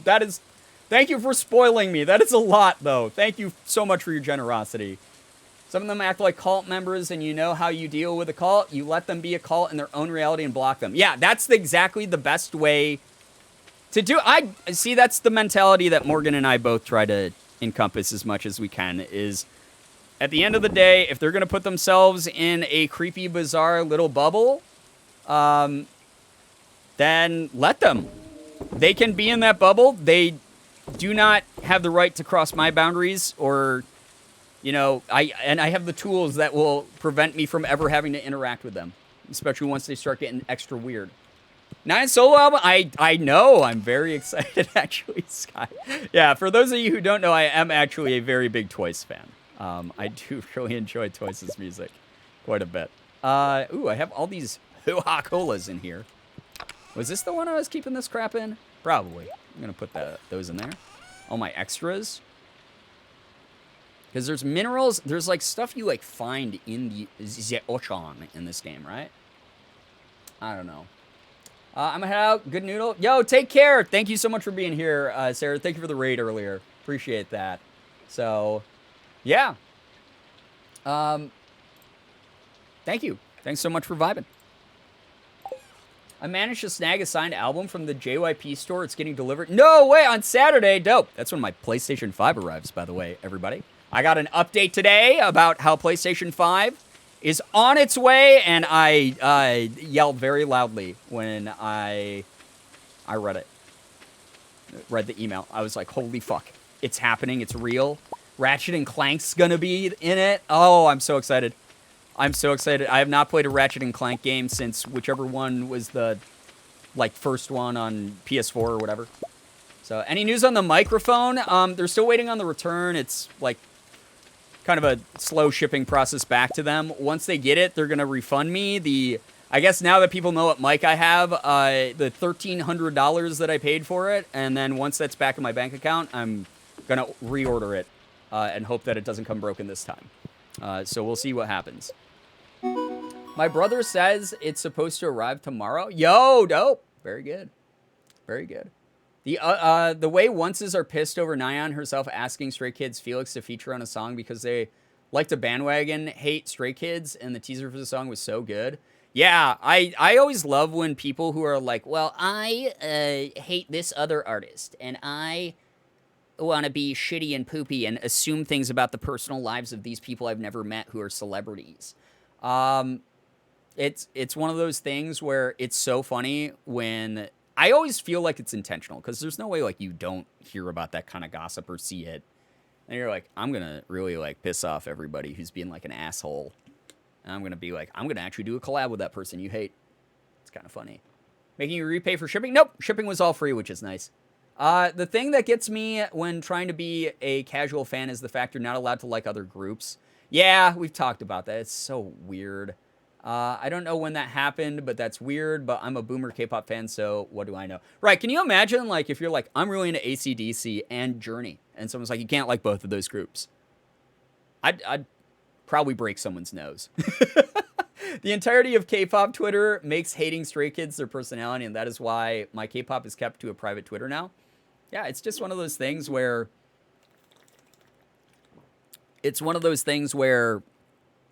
like, sometimes it's not worth the trouble. Again, like, choosing not to engage in fandoms is okay. It doesn't make you less of a fan. You can just vibe, enjoy things at your own pace, in your own time, regardless of if it's the newest Marvel series, if it is the newest movie that just came out, if it's the newest album that dropped, whatever it is, you know? That's what we talk about all the time here, is just, you know, vibe. Do your best to just vibe, you know, and treat each other, like, well. Don't be a poop face. Flashbacks to the One Direction versus the Wanted fights. Oh my god! A repressed memory. God, yeah, those are some of the, like, early fandom fights. My kitty! It's Siggy. Hi, Siggy. Meow! That's all he's been doing lately, is just screaming at Morgan and I. Meow! Over anything. And you just, like, rub his belly and he's happy. You know, so...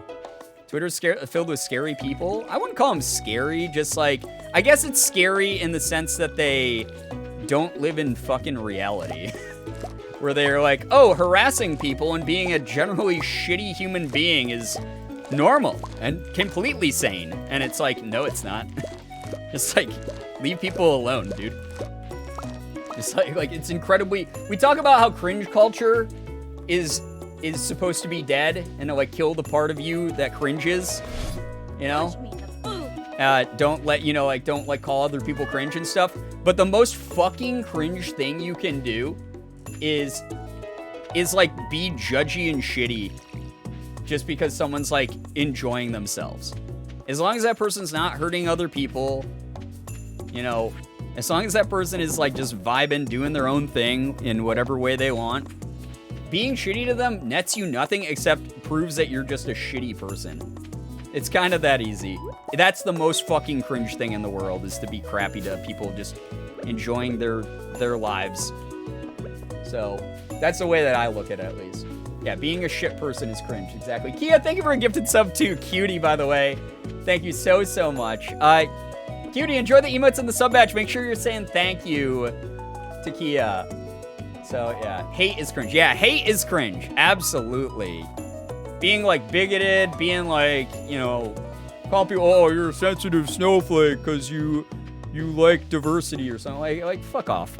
You're the most cringe human being. Like, you didn't even just peak in high school, you just never peaked. Imagine being a person, I know, being perceived. Like, it's just very weird. Just, like, leave each other alone.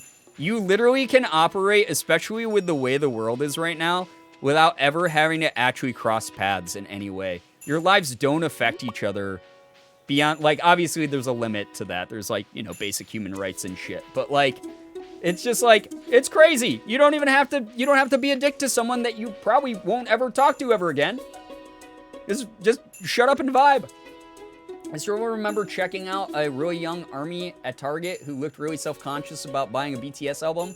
She lit up with the biggest smile when I asked her bias. Like, it takes nothing to be nice and just let people enjoy things. Right. And when they find out that, like, you're involved in the same thing, obviously you can help dictate, like, what makes you comfortable in those engagements and not, you know, like, again, like, I've had, like, Marvel fans and people like that who are like, yeah, but don't you, like, fucking hate this about, like, what Disney's doing to Marvel? I'll be like, shut the fuck up.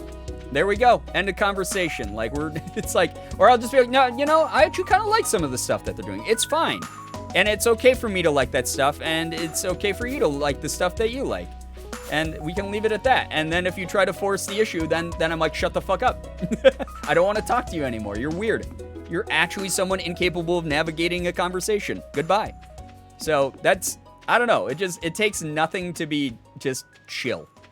It really, really, really is the easiest goddamn thing you can do in the world. Is just, like, chill out.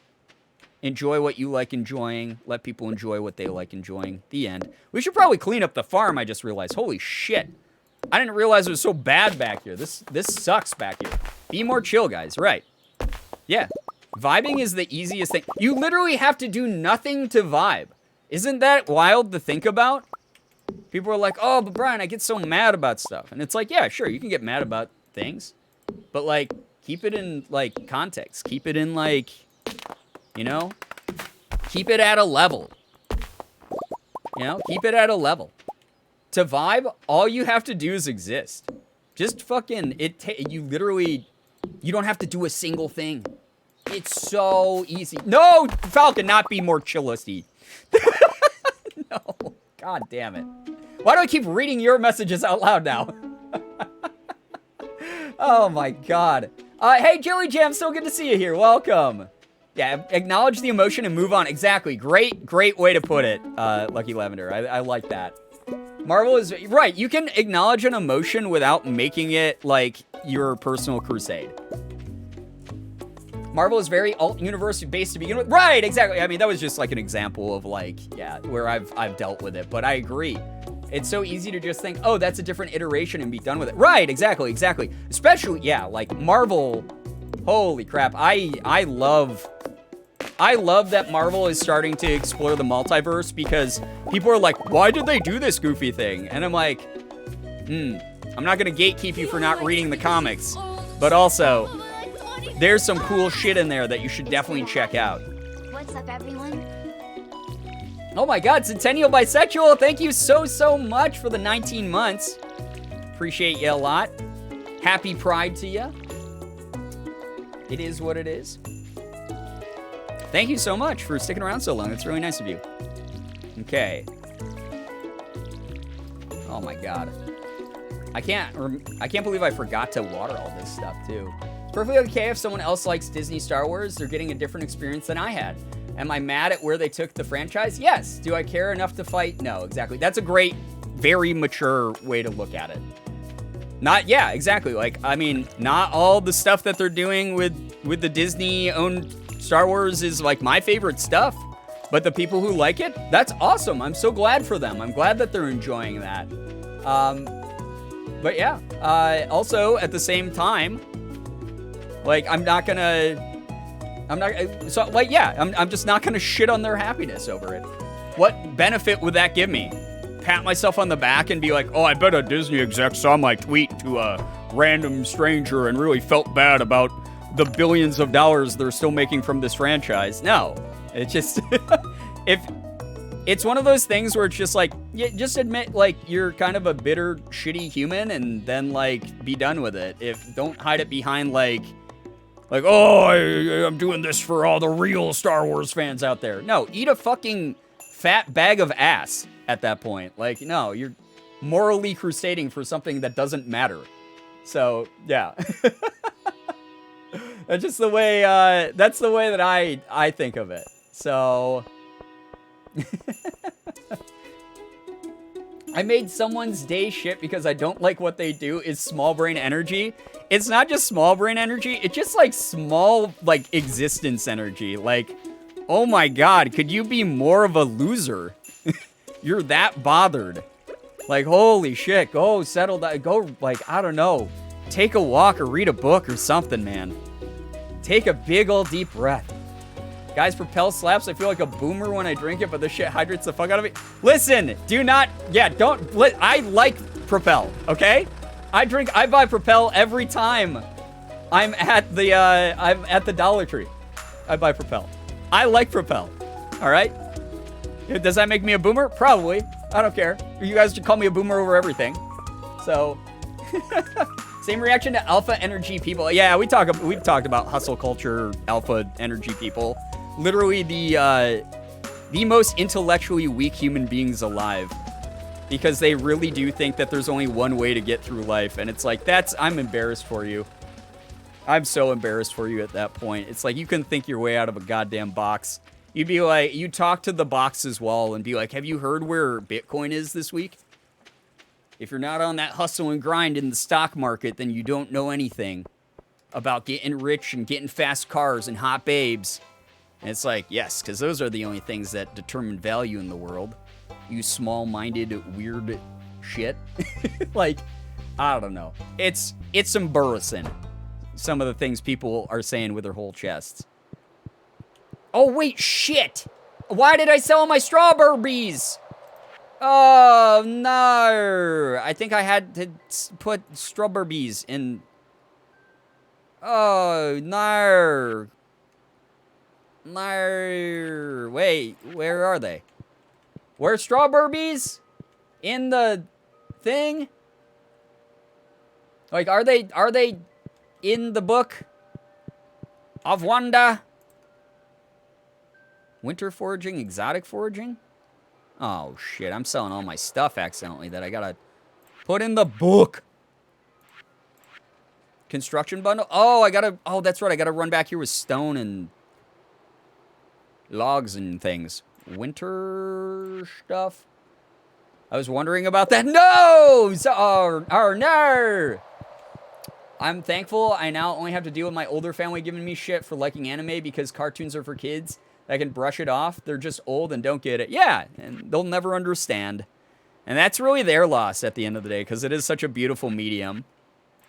Communities could use some work still, but, you know, maybe we'll all get there together. We'll see. I forgot I had to fill out the community center. God damn it, I'm so stupid. I don't want to be stupid anymore. I just want to be a good gamer. Oh, God. I just want to be a good gamer. I sold all the fishies, too. That would have been good for that. Poop. Poop! Alright, well, I guess we'll grab a bunch of the shit from the farm. Let me check something super fast. Chatterinos. Thanks for being here, by the way. Listening to me ramble about, like... I was going to say ramble about hypothetical people, but, like, I see these people online every day. It's tragic. You are a good gamer, Girbeagles? Oh, thanks, 1 billion. Flattery will get you nowhere, though. My mom, though, she gets it. She buys me anime stuff. She's cool. My mom has been buying me anime stuff since I was 7. I've shared this before. She bought me a Ranma half video game from, like, Movie Gallery and a VHS copy of the original My Neighbor Totoro, like, pre-Disney dub. When I was like a 7-year-old, and I fell in love with anime immediately when I saw that stuff. And from there, it was like Gundam and Dragon Ball and all that shit. So I've loved anime since I was like very, very young. And I think it's a cool medium. I think it is. The community needs a fuck ton absolute fuck ton of work, though. The amount of, like, I'm fine with anime fans, but if you're like an unironic weeb, there is a good chance that we will not legally be allowed in the same room because I'll go to jail. If you're like one of the weird, like, fetishist weirdos, you know, about like Asian culture or whatever. My mom is why I love Studio Ghibli films. They're beautiful. I mean, they've won awards for reasons, you know? I'm surprised to hear someone knows what Ranma is. I'm 36, so I mean, it was very popular when I was young. Actually, it wasn't even that popular back then in America yet. It was just, I was weird. Wait, take this and stone. And then we're going to go tomorrow to the community center and boink that into the community center. I never got to open my geode. Sad. I have 20 energy left. I can go, like, cut down a tree. I'm about to play some Stardew with my friend. Yo, I'm inspiring people to get back into Stardew. Let's go. Yo, enjoy. Have fun. Thank you so much for being here, Lulu. Appreciate you a lot. Appreciate the culture respectfully. Exactly. And again, that's so easy to do. It's so easy to do. If you don't know how to do it, there's a million threads and creators who have talked about it 1,000 times on the internet. Just listen to what they have to say and be respectful and don't be a goddamn weird, like freaking weeb. Just be, you can enjoy things without losing your identity to them. You can enjoy things without disrespecting someone's entire identity, you know? I love that my mom actually asked me to buy a bunch of Studio Ghibli movies so her and my nephews can watch them together. She loves Studio Ghibli movies. There's a lot that are really great, like family films. Like Spirited Away is really wonderful. My Neighbor Totoro.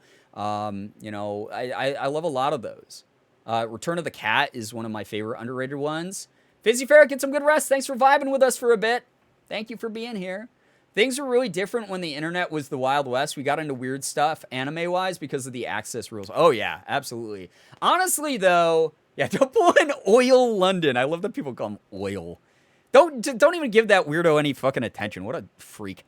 I personally think that if anything, we have access to even weirder anime now because there are, like, super niche series that are available on Crunchyroll that deal with, like, incredibly, bizarrely, like, specific cultural aspects or, like, world aspects, just, like, that are just hyper-focused and strange. I kind of love it. I love that there's, like, an anime for anything.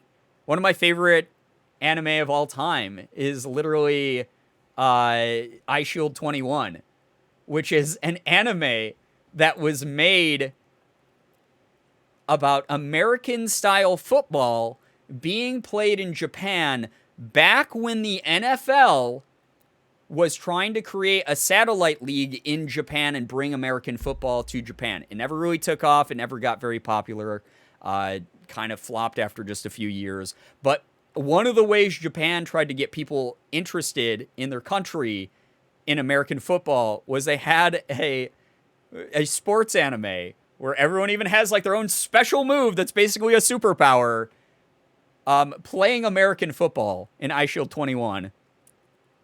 And it was NFL sanctioned. How fucking bizarre is that? It was an NFL sanctioned anime. Like, the NFL logo was on the anime in the credits. Super weird. I love it, though. It's one of my favorite anime of all time. I got the midnight productivity, so time to stay up late with chat. Yo, Kai, the YouTube fan. Enjoy lurking here. Enjoy hanging out with us. Haikyuu will always be my comfort anime. It's a cute anime. I haven't gotten very far into it. I'm still in season 1 because I got distracted. But I really, really, I like it so far. It's very cute. Baseball really took off. Baseball's been big in Japan forever, for decades. It's like their national pastime, honestly. They are probably more into baseball than like a lot of countries, honestly. NFL is full of weebs confirmed. Listen, there are NFL players who are huge fans of anime and, like, video games and stuff like that. It's kind of cool to see, like, the jacked nerds doing good work from the inside, you know? It gets you talking about the NFL. It does get you talking about the NFL. Yeah, Eye Shield 21, if anyone wants to check it out. It's very bizarre, niche anime. Definitely not for everyone. But even if you don't care about the NFL, if you don't care about football or sports, it's kind of funny to have a kid in the anime be like, "This is my special move, the ghost bat," and then like he turns green and starts like becoming an optical illusion that enemy players can't like tackle. I love that shit. I love that shit. It's so funny, so good. Think they like baseball more than us? They might, honestly. Baseball is so huge in Japan. I've heard about it, but never actually got around to it. I have a soft spot for sports anime, honestly. Sports anime, I was introduced to very young because of the anime Prince of Tennis, which to this day, I just started a rewatch like a year ago. It still kind of holds up. It's kind of slow at some moments because it is an anime from like the late 90s, early 2000s, I think. But, oh my god, Prince of Tennis is so good. It's so good. But it made me fall in love with sports anime, even if I wasn't that into the sport itself. Because there's just something hilarious and amazing watching, like, I'm a high schooler, and I can hit a super special tennis shot that, hits the ground and does a backspin so hard that it hits the back of the opponent's net. I fucking love that. It's insane. So unhinged. Mike Daniels was literally at a Crunchyroll Awards? No way, really? I love that. Is that the move in the official NFL rules? Goes to battle. No. Poisonous, hello. Hi, welcome. How's the country life going for you? It's been lonely here without you, but I'm proud of what you're doing. Love, Dad. Oh, Dad, thank you. Found an envelope with some money Grandpa left for you. Grandpa just had random envelopes of money sitting around. Thanks, Gramps, for 500 G's. First sports anime I ever watched was Princess Nine. Oh my god, I love Princess Nine. That's a great one. That's a really good one, Silver. Ace of Diamonds. Oh my god, I also love Ace of Diamonds. Very good one. Kuroko's Basketball. Oh my god, Kuroko's Basket. So good. So good. Slam Dunk also, which like inspired that one. Also very, very good. Classic basketball anime. Just sports anime in general. It's hype. I don't know what about it. It's just so hype. Even if you don't give a shit about the sport at all, it's just very, very hype. Yo, what's up, Fawn? Hello, hi. Welcome. Hope everyone is doing well. Gonna be lurking for a bit, working on a PowerPoint for one of my history classes. Good luck! I hope that it goes really well. Only sports anime I watched was Free. Oh my god. Oh, what a meme that is. I love Free. I never actually finished it, just not my thing. Totally understandable. Yuri on Ice, yeah, that was one that went super mainstream, and it was awesome because not only was it very LGBTQ plus friendly, but it was about ice skating, and it was really, really interesting that it took off in a huge way. Huge way. It got very big. I didn't watch Free, but I did watch the entirety of 50% Off. My boy, Octopimp, one of his greatest achievements of all time. A lot of it has not aged very well, just as a warning if you do decide to go check out 50% Off. But Octopimp, Alex Gross, one of the most talented voice actors, I think, that I've ever gotten to work with. He's Eric in Boyfriend Dungeon. Good dude, one of my favorite streamers. I tune into his streams a lot. Yo, Austin, what up? Good to see you here. Welcome. I haven't watched anime in forever. The last new thing I watched was Dragon Ball Super. I mean, that's a good one. I really want to watch the new Fruits Basket, but I think I'm still too sensitive over my own mom. Oh, I remember just sobbing over the OG Fruits Basket. Totally understandable, generic litter goth. One of those things where, like, that's, another just, like, point that anime is not just for, like, kids. They deal with a lot of really heavy, very serious subject matter, and, like, a ton of them. So, yeah. There's an archery anime that was amazing and is apparently getting an OVA soon. Or just did. Interesting. Cool. I mean, I will probably watch it, because I watch a lot of just insanely niche anime like that. So, yeah. I don't know. It's just one of those things that has always... that and mecha anime are like my two guiltiest pleasure anime genres. But I watch anything, pretty much. I watch lots of slice of life. I watch romance. I watch, just a bunch of crazy stuff. Just regular shonen action anime. We're talking about Sobfest, Your Lie, April. Everyone keeps telling me to watch that, but I haven't.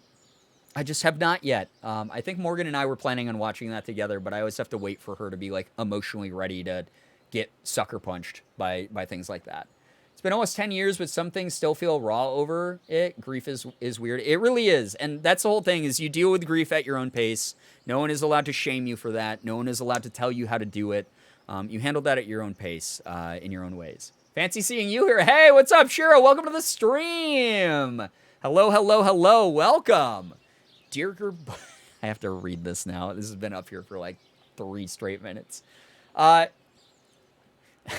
Tomorrow, we're all getting together for the flower dance. If you can find a partner, you might even want to participate in the dance yourself. There's a little clearing beyond the forest west of town where we hold the dance. Arrive between 9 a.m. and 2 p.m. if you're interested. Mayor Lewis. I forgot what crabigail likes. Our girl. She likes chocolate cake, which looks like poop, and she likes cookie.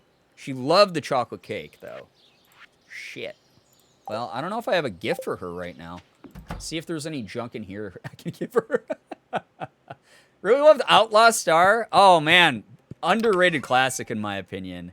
I really, really like Outlaw Star.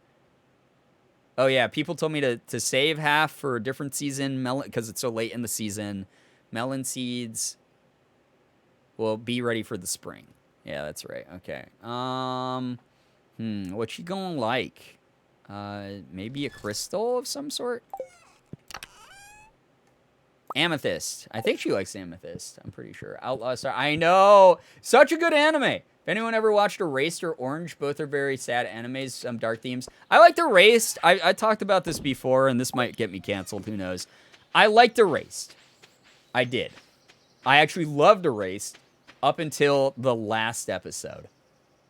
And I thought the ending was like kind of a cop-out. And no spoilers in chat for those who haven't seen it. But I didn't really like the way that they did it, if I'm going to be honest. I thought that it was sort of lazy compared to the level of writing and intrigue and tension that the rest of the show had to hit us with the twist that it was. I get that. It's fair, to be honest. Yeah, I mean, it wasn't the worst. I still enjoyed that I watched it. It wasn't like I was like, oh, fuck this whole anime now. But, like, it wasn't my favorite way that an anime is sort of, like, winded down.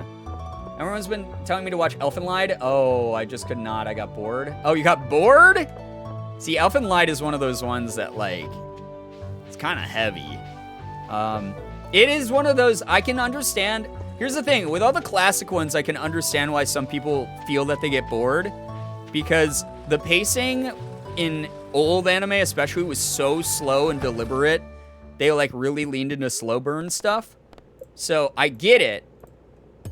But a lot of those, like, the payoff in Elfen Lied is pretty worth it, in my opinion. But also, like, a really fucking heavy show. I hated the part where everyone died and then came back to life. I haven't seen it. My partner has me watching My Hero Academia. Such a cute show. Honestly, I'm not a huge fan of all shonen anime because they're pretty much the same fucking show over and over again with just different presets of, like, stock characters put in. But My Hero has a unique enough take on special powers because it's sort of, like, Americanized, westernized in a way with, like, oh, it's like traditional comic book superheroes kind of more like than anything else. And then also it is the kids. You just love them. You love them so very much. I really, really, really love just the whole ensemble. The whole cast of... Ooh, Starfruit. 13 Days to Mature? Dope. I love, like... You just want to, like, hug all the characters. You want them all to succeed. You want them to do well. You root for the kids. The only anime I've seen multiple seasons of is Food Wars. One of my guilty pleasure anime. It's not even good. It's just hilarious, and I kind of fucking love it for it. Because it just is unadulterated, like, fan service. It knows what it is. It knows it's cringe. And I love that. I love that it is very self-aware about how fucking stupid it is. And it just leans into the, like, absurdity of, like, cooking battles at a school where people's food is so good it basically makes people orgasm. That's hilarious. It's so stupid. I love it. I think that it's dope as hell. It's one of my favorite ones. So, like, it's not good, though. I will absolutely objectively admit it's not a good anime. But it's very, very fun. And then, oh, the other point I wanted to make about My Hero, All Might. How can you not love that anime when you meet the character All Might? You know? Him yelling like, United States of Smash! Like, what? That's fucking amazing. It's so over the top for literally no reason. It's one of those situations of no one at all. My Hero Academia. Let's name all of our strongest attacks after states. It's so great. I love it. It's just, yeah, Detroit Smash. It's so stupid. I love it.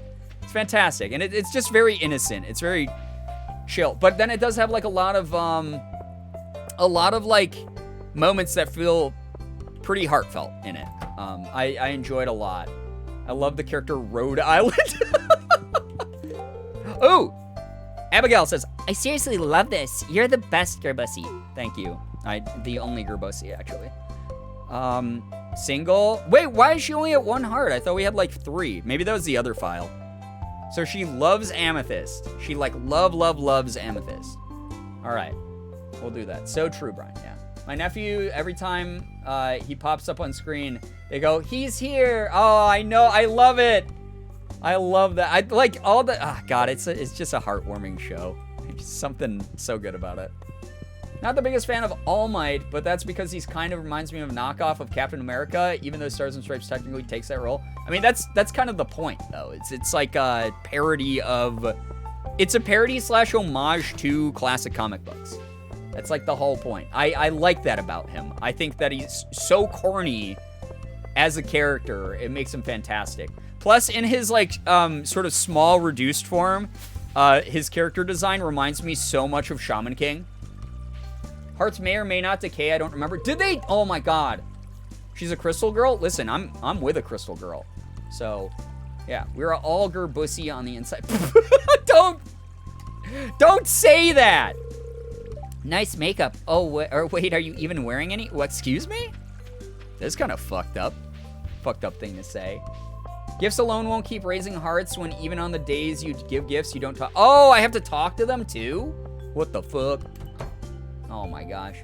I will admit his strange love for David Shield is hilarious. Listen, everything about the game, or about that show, is just silly. It's a silly, fun thing. I love it. I love it a lot. And again, I can objectively admit it's not like a great show in the sense of it's doing anything so different than other shonen that like, oh man, it should win like 1 million awards or anything. No. It's still a shonen at the end of the day. It's a bunch of kids facing an overwhelming evil that they always overcome because that's just the way these anime work. Normally with the power of friendship or determination. That's okay though. Sometimes I just want that kind of anime. Sometimes other people just want that kind of anime. It's all right. So, yeah. Well, tomorrow is the flower dance. Dancing is all right, but they make me wear this stupid white dress. Well, then don't wear it. I'll like you in whatever you're in, crabigail. How's that? Okay. I'm going to go work on the farm again. We got 10K. That's like a decent chunk of change in this game. I'm gonna go work on the farm. Oh wait, I have to go to the community center with my junk. Don't forget to piss to get those. God, I'm not even reading the rest of that. Why would you do that? I know you said you were drinking, but good lord. I'm bored. All right, cool. I don't care. Wait, can I talk to? I can't talk to crabigail twice then. My longest Stardew file, I romanced everyone. I still haven't decided who to marry on this file. Oh my gosh. That's a lot. You made a noble attempt to get through that message. It started hurting about halfway through. And then that's when I knew that was all I could do. It's all I could accommodate for. So, this is not the right bundle. No. I think it's maybe over here. My Hero is surprisingly well written for what it is. Yeah. Might be another run-of-the-mill shonen, but I think the character development, especially with Bakugo, is so well done. It's very interesting. It gets people talking. I think that's like the important thing about it is Is it for everyone? Absolutely not. Nothing is made for everyone. But it is one that, like, it has some tropey stuff, but it's not all, like, the worst tropes. That's for sure. Oh, shit, I forgot. This is why I didn't do it. I don't have the axe for hardwood yet. Shit, dude. Can I leave these here, though? Oh, I can, though. Okay, so I just need the bigger axe for the stumps, I believe, right? So, this game reminds me of Super Nintendo Legend of Zelda. Yeah, I mean, that's sort of one of its inspirations. It's most heavily inspired by the Super Nintendo version of Harvest Moon. And then A Link to the Past that you're talking about is a game that also has some inspiration in this game because you can literally go and fight monsters in a mine. So, yeah. All I hear is Ichigo when Bakugo talks because of Johnny. Yeah, I love when you can, like, recognize the voice. Honestly, that's where I want to get with my voice acting. I want to be recognizable, and I want to be able to, like, pull off a character convincingly, but also be recognizable enough that, like, people who hear my voice acting are like, I think that's Brian. Oh my god, yeah, that's Brian. Like, I want that to happen. Not the discussion of MHA distracting me from my Dennis Rader PowerPoint. Good luck with your PowerPoint. Who do you plan on romancing? Crabigail is our #1 pick at the moment. Abigail. For those who are uninitiated into the meme names that we give people here. Yeah, we can just keep all that in there. All right, so get rid of that shit. And just keep leveling up stuff. What's your favorite English anime dub? I think, yeah, Leonardo DiCaprio pointing me. That's Brian! Yeah, my favorite English dubs that happened to me during Ethan's show. Oh my god, yeah. For those who don't know, I am the Apple Juice stagehand character from Ethan's show. I got to be the, like, sir, like, guy, your mic is on. My favorite English anime dub. My favorite English anime dub is, dang. I really love the English anime dub of School Rumble. Very fucking funny. Very well done. Lucy Christian or Lucy Christensen? Now I'm confusing myself. Fucking hilarious. So good in that one. Really, really good. Whoever plays Haruma, I can't remember who plays Haruma, but he's so good. He's very, very funny. Just very, very like, oh man, I'm an idiot. Like, kind of, like, he's super good. The English dub for Durarara is very, very, Durarara. That's how you say that one. That one's pretty good. I love a good classic, like, Yu Yu Hakusho, even though there's some, like, not very great aged language in that show. I don't know, there's, what, favorite English dub ghost stories? Oh my god. The Legend of Ghost Stories in voiceover, in misadventures in voiceover. Apple Juice Connoisseur, yes, that was me. I was the Apple Juice Connoisseur. I hope I spelled that right. I think you did spell that right, but now I'm second guessing the spelling. I don't know, maybe. There's some actors I've only known their voice characters, but on camera I'm like, why do you sound familiar? Yeah, there's like Nolan North is one of those people for a lot of people I know, because Nolan North has done a shit ton of, like, on camera and off camera stuff. Stan says hi. Hey, what's up, Stan? I hope that your trip is going well. French words are just like that. Yeah. Durarara. I have to get up early, so I should probably head out to try to sleep. Thanks for the stream. Sorry I can't stay longer tonight. Do not apologize. Listen, you spent some of your most precious resource, which is time, here hanging out in the stream. Thank you for vibing. Thank you so, so much for chilling. I hope that you had a good time. Seriously. Thank you so, so much. You did, wait, you did according to autocorrect? Oh, hell yeah. Let's go. Not worst English dub, but only that aged terribly, Inuyasha. Did Inuyasha age terribly? I loved a lot of the voice acting in Inuyasha just because Who doesn't love a good Kagome? You know, Troy Baker is another one of those voices that are everywhere. Yeah, Troy Baker is like in so many video games and anime. Matt Mercer has done the same thing. I would love to. Obviously, like, I'm not going to be like, I'm going to get to their level. I would love to get to their level. But like Matt Mercer, Troy Baker, Nolan North are like the holy trifecta of like those dudes who always nail every single part. Michael J. What's this? You mean Michael J. Tatum? Michael J. Tatum. Listen. Michael J. Tatum, you got to put some respect on the name because Michael J. Tatum created one of the first insufferable American anime waves by playing Sebastian in Black Butler. And that was a very interesting time in weeb history, in my opinion.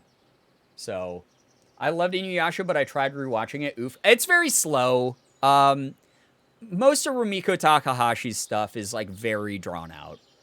Very, very, very drawn out. Call me basic, but Cowboy Bebop, that is not, no. Princess Mononoke were perfect. Listen, that's not basic. You have your tastes. No one can call your tastes basic. Cowboy Bebop is fucking dope. It's a classic for a reason. Princess Mononoke is fucking dope. It's a classic for a reason. Wait, I just clicked to a different screen to check something, and then I literally did not check it. Thank you to anyone who's here, by the way. It's late at night, and I appreciate all of you hanging out here. Troy Baker's my favorite Batman. When did he do Batman? Princess Mononoke Beloved. Such a good movie. So many good messages in it, too. Love Black Butler. That show's crazy. I like season 1 of Black Butler. Everything after that starts to sort of slowly decline. But I enjoyed it overall. Blue Exorcist is always good to me. I loved Blue Exorcist. I really had wished that there hadn't been like licensing issues or whatever the hell, development issues to make like a season 2 or whatever of it. Because like Blue Exorcist was so fun. Steve Bloom, Crispin Freeman, Johnny Young Bosch, a list of voices I will always recognize. Yeah, a bunch of inspirations of mine. Steve Bloom especially, I've done a million Steve Bloom impressions on this stream. You've heard it. Noragami, so good. So fun. I never watched the follow-up, like Noragami second season 1, whatever it was called. Full Metal Alchemist Brotherhood, classic, yeah. Nausicaa was my favorite all time. Immediately followed by Princess Mononoke. Nausicaa Valley of the Wind, like, you have to acknowledge, because it was, like, what really kicked off a lot of what the modern Studio Ghibli era was.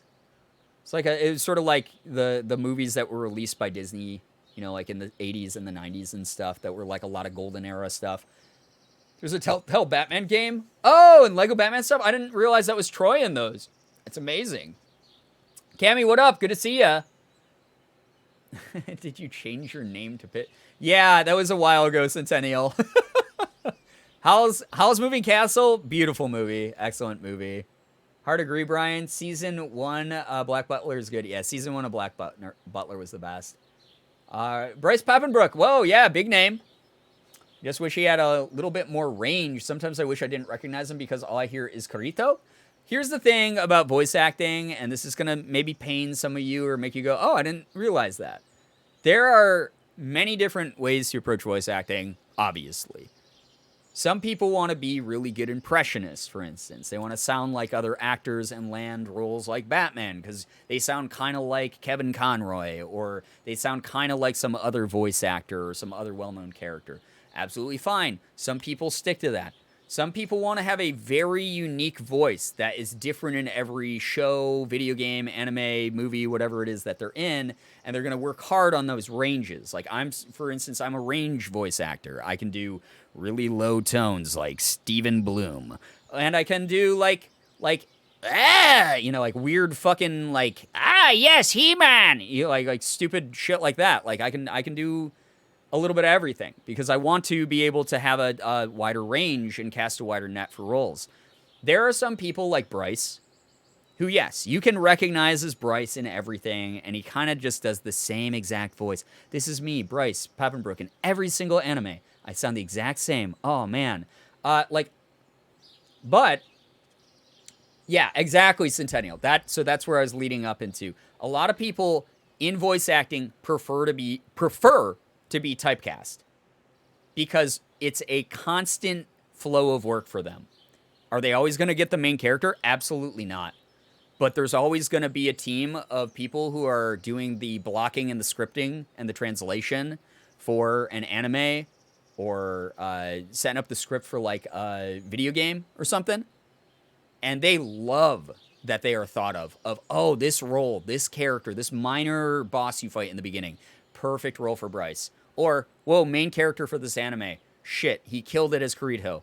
Let's throw him in as the main voice. A lot of different approaches to voice acting. So Bryce is one of those people who has a super comfortable niche in voice acting that has brought him a ridiculous amount of work. So yeah. I'm not saying it's a bad thing. It's great that he's recognizable. I just want to see him do more. Well, there's a very, very, very high chance he doesn't want to. And that's his choice, you know? The fact that he pulled out a He-Man reference, I love it. What, Skeletor? Come on, classic. How could I not pull out a Skeletor reference? Skelly boy. I think I have to... I have to smelt my own, like, better axe to get the tree stumps, right? Or do I have to, like, keep cutting down trees until, like, my skill goes up? I can't remember which one it is. I kind of love when I recognize a voice actor in more than one thing, especially if I like the voice a lot. It will influence my impression of the work, to be honest, sometimes. Yeah, I mean, for sure. And obviously it's not going to be the same for everyone. Like, some people are like, oh, man, I don't like the way that they were casted for this or whatever. But yeah, it's just like one of those things where I think that... Where did my brain just go?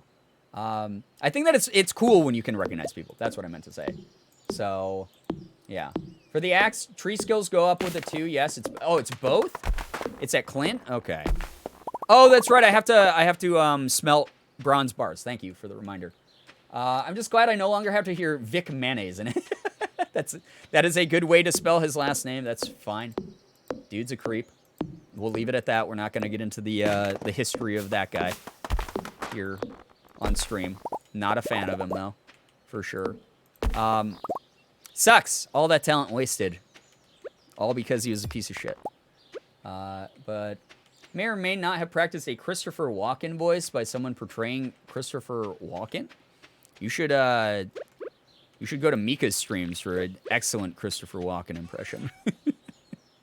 I like that Mika every couple months has like a celebrity of the like season that she like picks out to like just do relentless amounts of impressions of. It's very, very good. So, sorry I borrowed the brain cell for a second. That's okay. I know you're lying because none of us ever actually had it. Vic Mayo, what's a good name for a yucky white dude? Another yucky white substance. Oh boy. Jennifer Coolidge arc was great. One of my favorites. I had during Golf with Friends for Pride Twitch Rivals. I said, Miko, why don't you do Christopher Walken and Jennifer Coolidge together? And she pulled it off. I was very proud of them.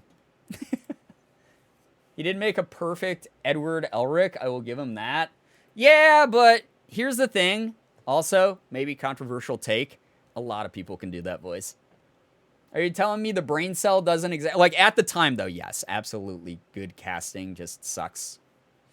The brain cell doesn't exist. The brain cell's never existed. It's always been a figment of your imagination. I'm so sorry to break the news to you this way that you should have already known. You should have known it. Gotta give dude credit where credit is due. I mean, I guess. He's a fucking piece of shit. I don't have to give him anything, actually. 20 copper and 25 stone. I think I have that. Oh, yeah, we got that, baby.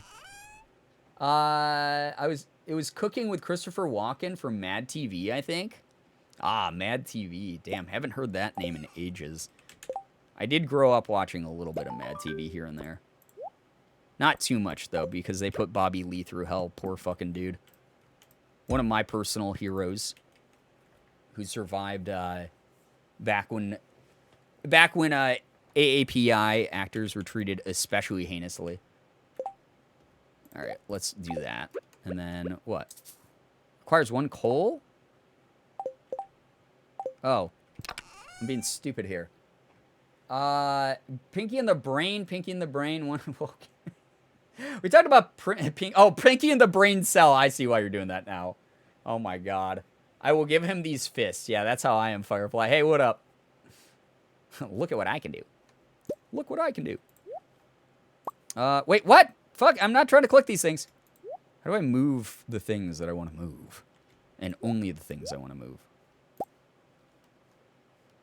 Oh yeah, I have to like get out of this, don't I? Poop! Poop! Okay. Coal, right? Huh? Oh, that's right. I don't have to actually... I just have to have it in my inventory. My inventory. Okay, good, good, good. We have that baking in the oven now. Morb cell? The brain cell's morbing right now. Jesus. Use your furnace to smelt the copper bar. I'm doing it. I'm doing the thing. What's Jody's? Bring Jody a cauliflower. Did I just... I think I just sold the only cauliflower I've grown in the past, like, 3 days, right? Like, yesterday. I can't get more. Fuck! Okay, go level 40 in the mine. Build a coop. Okay. Oh, I'm morbing? I guess you're morbing now. The morb is the powerhouse of the cell. I used to morb like you until I took a brain to my cell. Oh, Jesus. What started here? Should have saved that cauliflower. Yeah! You think? Oh, my God. Alright, Journal updated. What? No, it wasn't. Don't lie to me. It just, something disappeared. That's not the same as updating something. You literally just stole it from me. Alright, bedtime. I don't care. Let's go to the stinky dance. I am responsible for this smile. Oh my god. Alright. We got 658 bucks. That's fine. At least my pain was worth it. That's okay. We're playing this at my own pace. I don't care. Morbochondria is the brain of the cell. I hate that so much. I don't have proper language to use for how much I dislike that you wrote that here. Oh my god. Jesus Christ. Wait! Oh, we have cauliflower for Jody now. I don't think I can give it to her at the dance, though. Shit. Okay. Can I sell? I forgot. How do I sell just one at a time? No! Okay, just one. There we go. Okay, keep one for Jodes. Hey, Jodes! Great seeing you again. I can't see because of this goddamn tree. Get this out of the way. I don't get the morb jokes, and at this point, I'm too afraid to ask. Simply think of Jared Leto, and he will come to you in a dream and explain them to you. Should always show up to dances with a whole cauliflower. Listen, I feel bad when I'm invited to events and I don't bring anything. Maybe I should just start bringing an entire head of cauliflower. One day I hope to perfect my e-girl voice solely just to annoy everyone around me. A Discord kitten voice.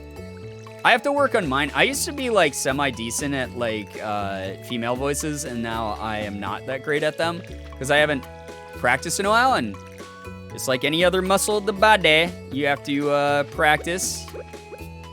Practice your voices, practice your stuff. Simply think of morbing, and you'll know. Cauliflower rice slaps. I love riced cauliflower. It's one of my favorites. It's actually really good. A+ choice in my opinion. Good stuff. Wait, hey, get out of the way. Goddamn. Game. Wait, we got wormy guys over here. Hey, what's up, wormy guys? Give me your clay. Okay. So if we go this way, I think we just go to the dance, right? Or do I have to go to Town Square? I don't remember. Well, we got some harvested stuff. Doesn't help it's been bouncing between the 80s and the 100s here again. Ugh. No thank you. What about more of the cauliflower, though? Good lord, that's so funny. Very, very funny. A morb of cauliflower? What? Wait, begun in the forest? Oh my god. Is this gonna become, why am I blanking on the name? It's like most popular Midsummer. Is this gonna become Midsummer? You're on they're worms, not twigs argument of those artifacts, but they're little like squirmy dudes. They move back and forth like boop, boop, boop, boop, boop, boop. They look like worms. I will take no slander in this house. Other forest? Wait, other forest? Wait. Twigs don't move on their own. Right, thank you, Milo. Coming in with from the top ropes with the assist. Milo Mumbles. Can we get a shout out from Milo in here, please? South Forest? What the fuck? No worm slander, that's right. Sorry, I had to take a second to be gay over Nyan. I'm fine now. Is it good? Is it a good song? That's all I want to know. That's the only part of it you're allowed to tell me. Welcome back, by the way, Sky. Shout out Milo Mumble. Yes, it's all trees. It's all trees from here on out, baby. Matt, thank you for the 17 months. Oh my God, 7 months to go. My date, crabigail. 7 months. to Sorry in 13 advance if I say anything rude. I didn't get much sleep last night. Goral? Do you wanna, thank you so much, by the way. A leak? Even though I should probably save this because I think I have to give this to the community center. You brought me a present? Thanks. Hey, you're welcome. Let's hang out at this dance. So good, it's perfect for her. It's exactly what I imagine in the best way possible. Dope. Leak spit. No! Why did I read that? Matt, thank you for 17 months. I appreciate that a lot. There are any chat members who dislike worms, speak now so I can put you on my hit list. Oh my God. Good Lord, that's so funny. I love that we have like, you know, people who are just like into like worms and frogs and whatever here. It's very good. Good job picking out what you like. Chat. Girbeagly. Simply a worm. Pushing my way through the earth every day. Good Lord. Would you still love me as a community member if I was a worm? Not this again. What some people were like asking me this like 6 months ago if I'd still like them if they were a worm. South Forest, is that here? The return of Girbeagly. Yo, what's up, Wallowy Willy? No, this is the beach. Wait. I have a map. Oh, worms. Tell me in what universe these are twigs. Look at them moving around. Twigs don't do that unless you like kick them. What are you talking about? Would you love us if we were all worms?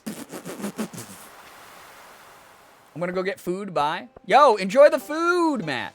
Thank you so much for the resub. Thank you to anyone who's been... This month was pretty good for us bouncing back and is a wild amount of support for the stream. Thank you so much to everybody being so kind and generous. South Forest? Oh, this one! South of the farm! Oh my God! I'm so stupid! Would you still love chat if we were collectively one worm? It might even some of you out a bit if you all shared one mind. He danced around the question. Toxic streamer would not love me if I was a worm. Unbelievable. Oh my God. Get out of here. Damn, thought this was a worm-friendly stream. Oh my God. It is a worm-friendly stream. They're chill. They're fine. Even us out. Listen. What's that supposed to mean? You know damn well what that means, chat. I just walked across a ravine. This is not safe. We have children in this village. What the hell, man? We are a hive mind? Yeah, you kind of are. Still have one brain cell. So true. And it only works half the time. I got a shop here. Seasonal plants, seasonal decor, tub of flowers. No, this is my money. I'm hoarding it forever. Whew, I'm stuffed. Hey, have you tried the red jelly yet? No. Where is it? Give it to me. Oh, there it is. It's goopy and poopy. All right. Where's my love, crabigail? She's over here, sneaking booze, as she should. Chat, would you respect my authority as a mod if I was a worm? Quick, everyone wiggle. That's why we're chat and not individuals. We share the cell. Oh my God. My husband in the corner? Listen, none of you get husbands. We're on a crabigail run, okay? I really hate dancing in front of everyone. It's so embarrassing. Yeah, I get it. That's so fair. I can't give Jody... I won't be able to give Jody the cauliflower here. Shame. Ooh, D-Tune Wiggles in the chat. I need a wiggle emote. I keep forgetting. It me. Yo, Nat, what up? Hello, hi, welcome to the stream. Thank you so much for being here. I can't D-Tune Wiggle anymore, Sag. Would you still love me? Oh my god, immediately with the question. But Sebastian and Shane, listen. Crabigail. Mom makes me do it. Yes. Ask Al, be my dance partner. That's flattering, but I'm gonna have to say no, sorry. It's okay. Talk to everyone else and ask them too. No. Wait, hair over the eye. No. There's someone else I want to dance with. Sad. L plus ratio. Oh my god. Listen, it's because I didn't talk to her every day and I didn't realize her hearts would diminish. I thought that once they were maxed heart, then they don't diminish. Or not maxed heart. Once you get a full heart, like it doesn't diminish. I didn't know there was diminishing hearts in the game. You still love me if I was a cauliflower? Jody would at least. He wants to dance with me. Abigail would not love you if you were worm? I guess not. You have to have 2 hearts before dancing with him? What the fuck is this game? All full hearts, yes. Oh, that's stinky poopy. Uh-oh. Number 10. What if there was a stinky poopy degrading heart system in this game where your hearts would degrade over time if you didn't talk to the same person every day? Now this is the life, huh, kid? Sweet wine, a babbling brook, warm air. Did I mention wine? You did. Goodbye. I should have brought my fishing pole. Well, I have mine, but the game won't let me access it, Lily. Otherwise, you and I could go stag here. And just go fashion. You know? He's a 10, but he takes stinky poopies. I had to read it in that one. Good lord. Frog season is really starting to pick up. Yeah. Yes, sure. Excellent sauce. Okay, cool. Now you're gross. This green stuff is spicy. He's just shoving food into his face. These springtime dances can be traced back to ancient fertility rituals. Hey, you should know about this stuff, farmer. Okay, well, you taught me, so thank you. Thanks, dude. I don't really care to talk to anyone else here. Penny, maybe. Penny's cool. I like Robin. Ah, the air smells so sweet with all these flowers. It does. Are you going to be dancing today, Girbeagly? I gotta stop reading the character's name. I'm nervous. Well, don't be. Wanna dance? Be my dancer. No, thanks? Okay. Harvey is underrated. Yeah, I just found out you could even date Harvey tonight. Robin? Heart? I always romance. Elliot? You mean Fabio? With the hair? Where is Elliot, dude? Oh, here he is. I wore my best shirt for the dance. This sort of thing doesn't happen very often. Be my dance partner. Excuse me. Not today. You reading Girbeagly in that voice? I know, right? Ha! Ha! Glad to see you here. I'll be honest, I don't want to dance with you. Wow, at least she's blunt. Thank you. No tone indicators necessary. Az, what up? Good to see ya. Thor? Yeah, Thor's in... That's Taika Waititi's Thor, though. He's a 10, but he doesn't dodge the sidewalk worms. Oh, no. Oh, my gosh.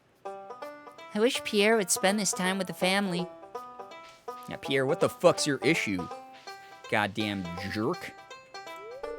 Marnie looks lovely today. Yeah? Love is in the air and I'm still single. Oh my god, please get together. I ship it. I've been here since long. I miss you all. Yo, Az, it's good to have you back. Those of you who don't know, by the way, the last time I streamed was Tuesday, which was, I did a double header. Early in the day, we did I was invited as an LGBTQ plus featured creator out of only 36 people invited directly by Twitch to be part of the Pride Twitch Rivals. It was my very first ever Twitch Rivals. I got to play golf with friends, Among Us, Uno, and what was the other game we played? Some other game with a bunch of other LGBTQ plus creators. I was chosen by Ashley Robato to be my good friend Ashley, be on her team with Mika and a bunch of other like really, really cool creators to rep Transgender Law Center. And we raised $3,000 we placed third. Our team placed third out of the out of the 8 teams, and we ended up or out of the 4 teams, and we ended up getting $3,725 for Transgender Law Center, which was awesome. Gotta watch the VOD. It was awesome. And then afterwards, I did another 4-hour stream. We streamed for like 8 hours on Tuesday. So if you missed it, you missed it. Missed a lot of fun stuff. GeoGuessr, that was the other one. Thank you. But it was a lot of fun. It was really, really cool. Yeah, we continued Final Fantasy Stranger of Paradise, which is probably the most like unhinged Final Fantasy related property that's ever existed, in my opinion. So sad I couldn't make it to the Twitch Rivals because I got called into work to cover for my sick coworker. Oh, well, I hope that you made a little bit of extra money, though. Is there a VOD for the Twitch Rivals? Yeah, there's a VOD. Gotta watch the VOD? Yeah.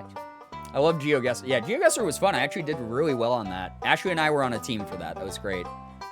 Tuesday, I was busy canceling my debit card and sweating to death. Yo, totally understandable. It happens.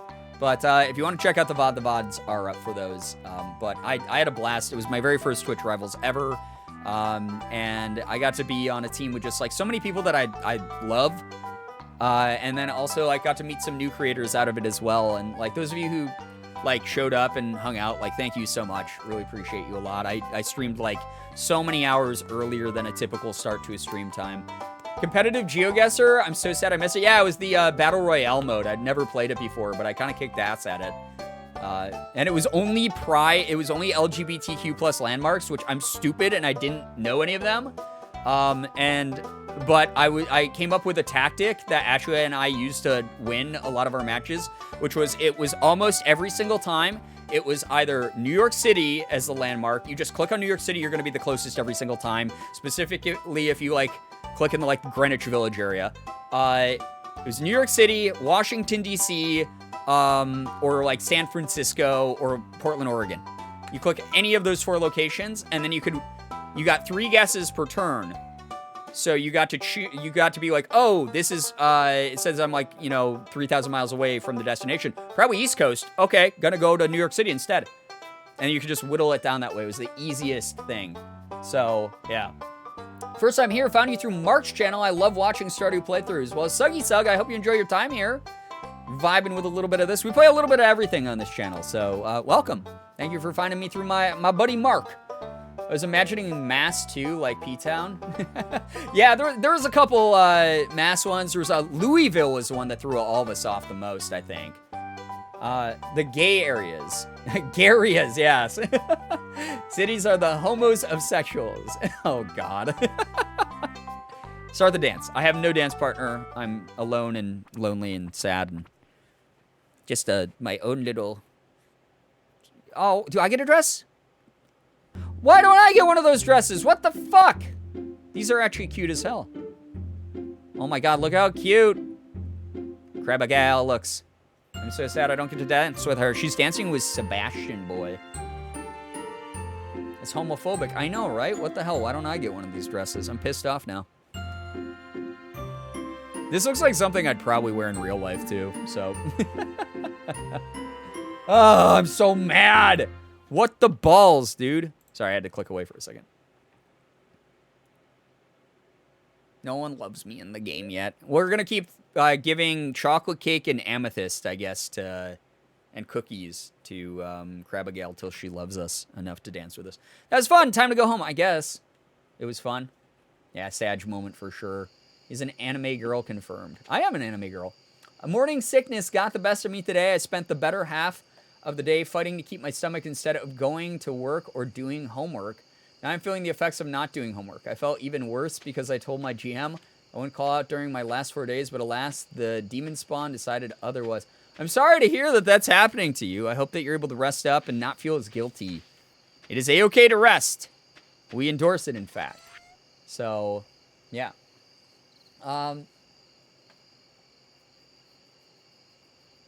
No dress or dance partner during Pride Month? I know. Very, very homophobic to me. What was I gonna say, too? Oh, yeah. I haven't Sashimi saved my ass when it came to wooing Sebastian. The recipe is literally just a fish. That's kind of dope. Maybe we'll raise Sebastian's love with that. Lucario, what up? Good to see you here. Welcome. Az, take care. Thank you very much for hanging out for a bit. It was good to see you again. Thank you so much for supporting the streams. My brain is like just not. I told you guys it was a weird day. It wasn't a bad day. It was just like a weird brain day. Not the best of vibes, but also like not the worst. You know, it was the best of vibes. It was the worst of vibes. The way to a man's heart is a fish.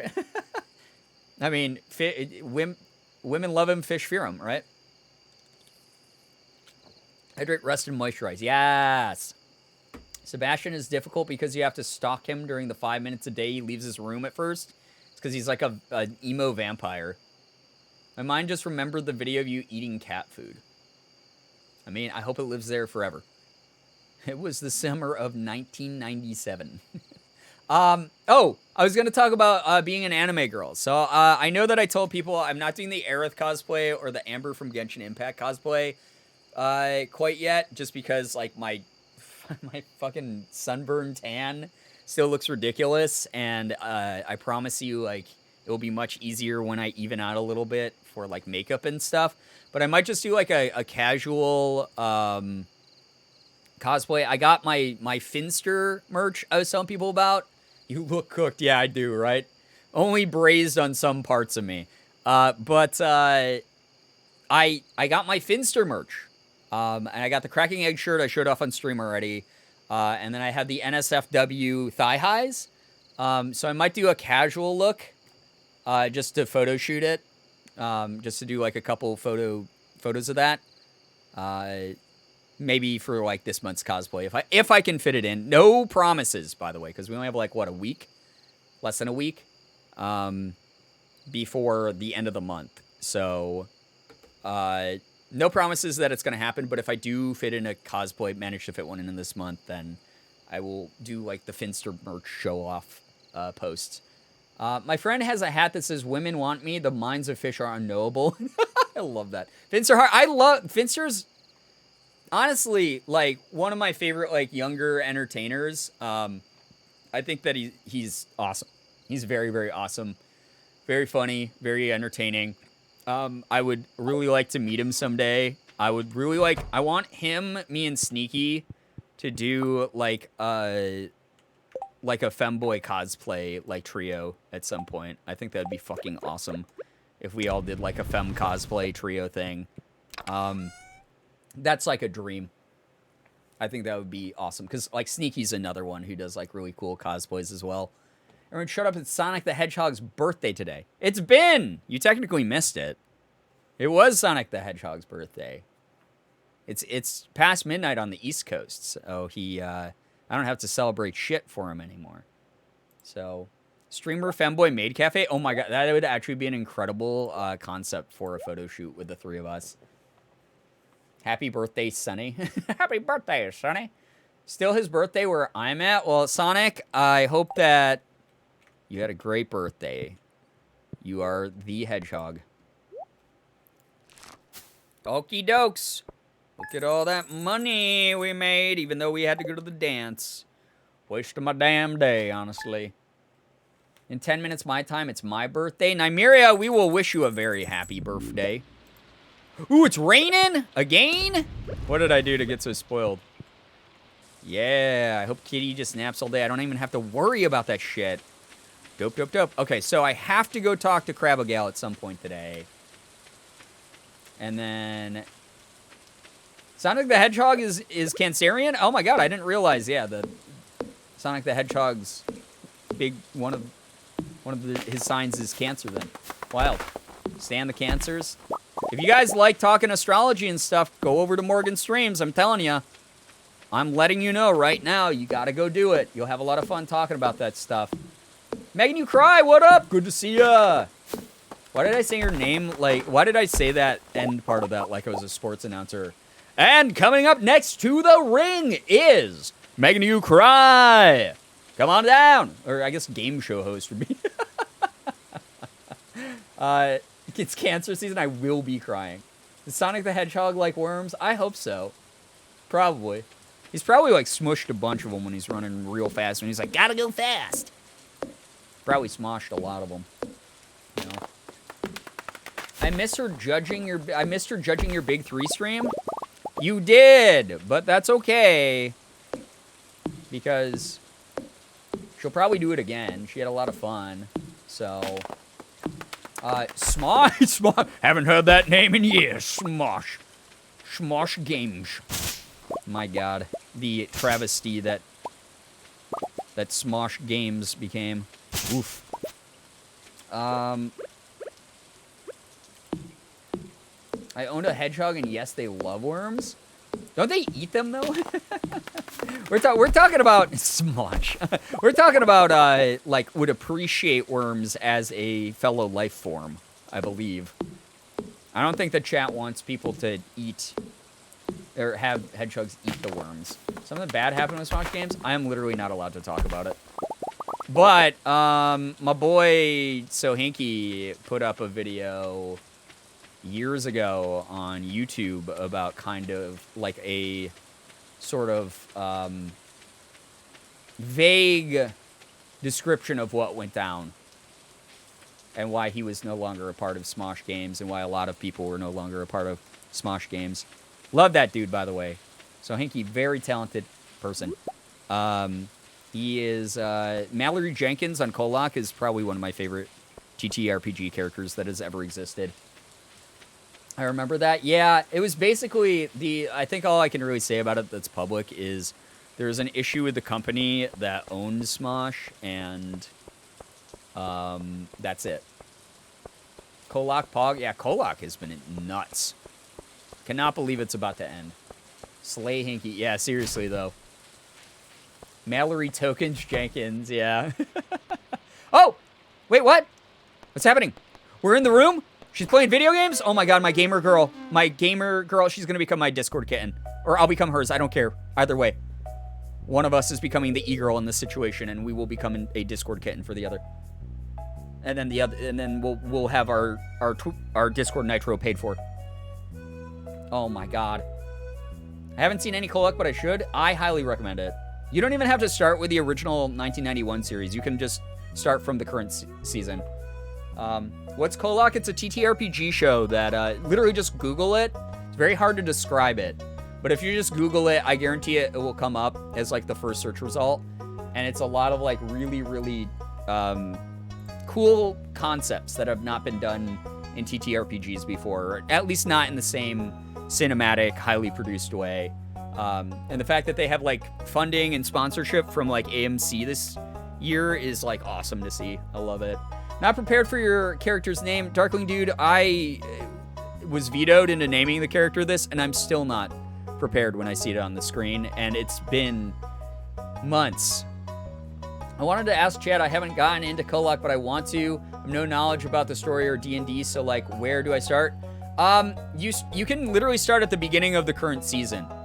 So they did 2 seasons of what were called Kolak 1991, which was the original like prequel that took place in the 90s, has a lot of 90s references. It was a little bit sillier, lighter, and goofier at times. There's still silly moments and moments of levity in the current show, but the production went up a lot. Things got really heavy. Zach and Malika's writing has gotten so tight and good, and it's just like really, really awesome.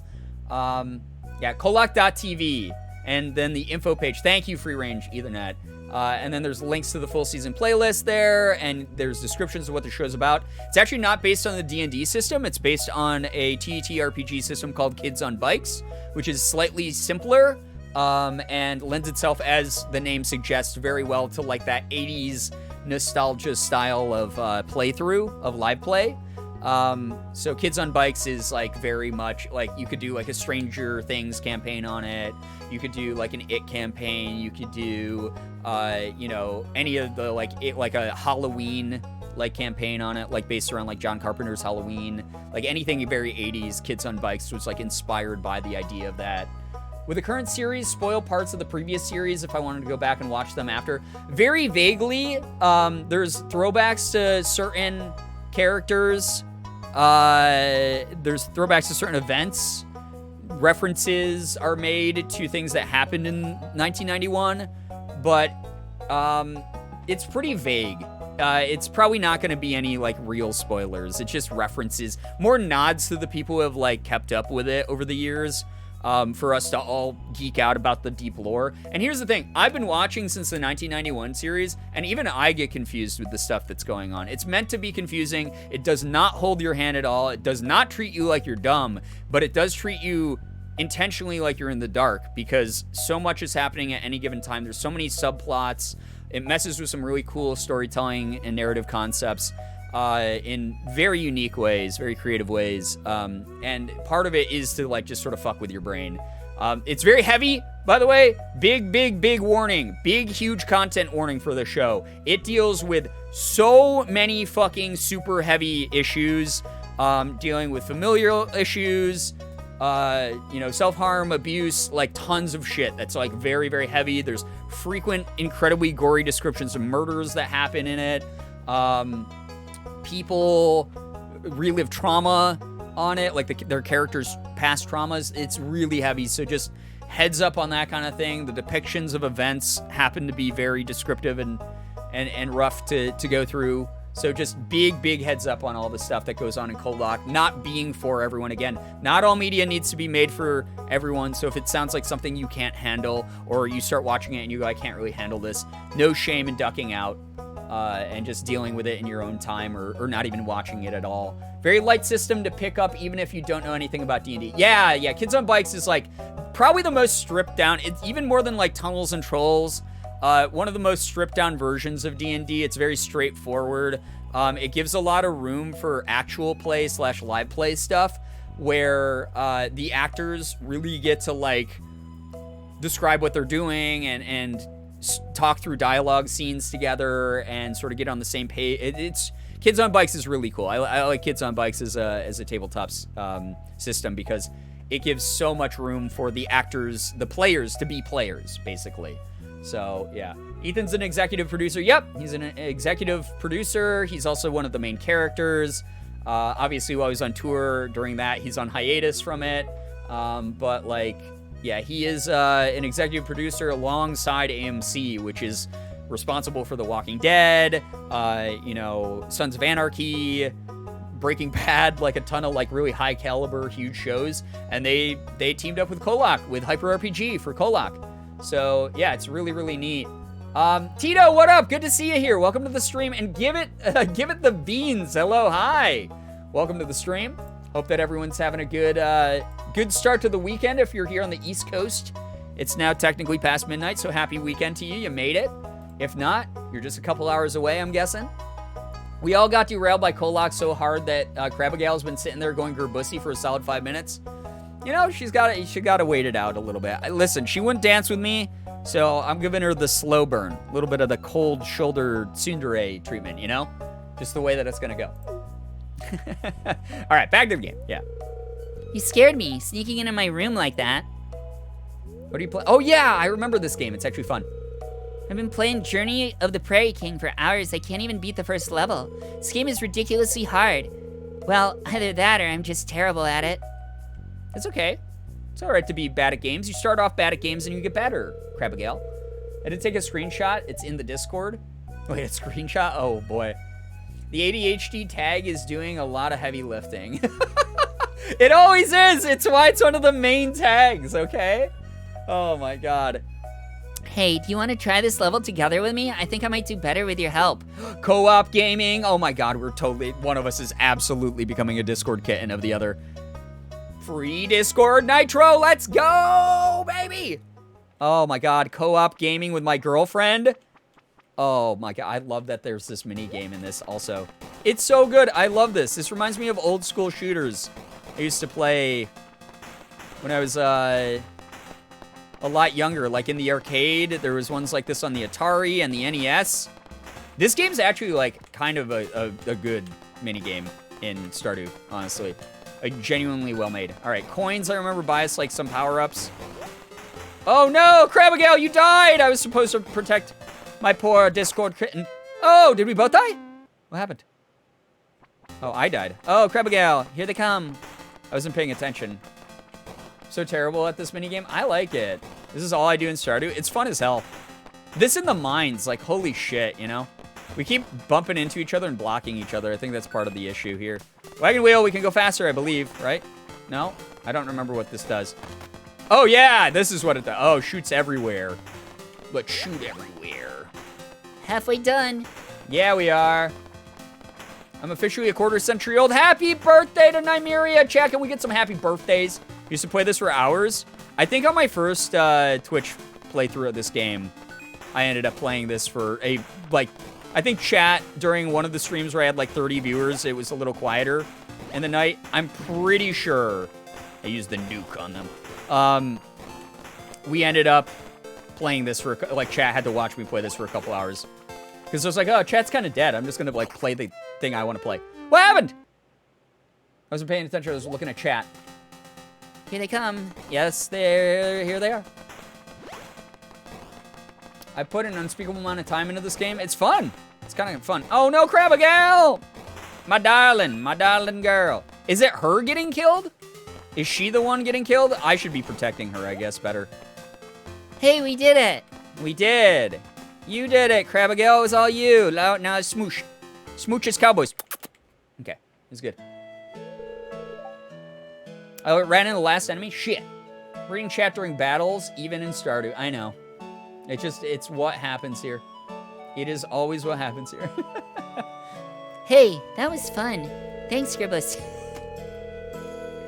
I didn't think you know how to work a joystick so well, but it seems you're experienced. Well, fortunately, this is a WLW relationship, so we won't really have to know how to operate a joystick too much.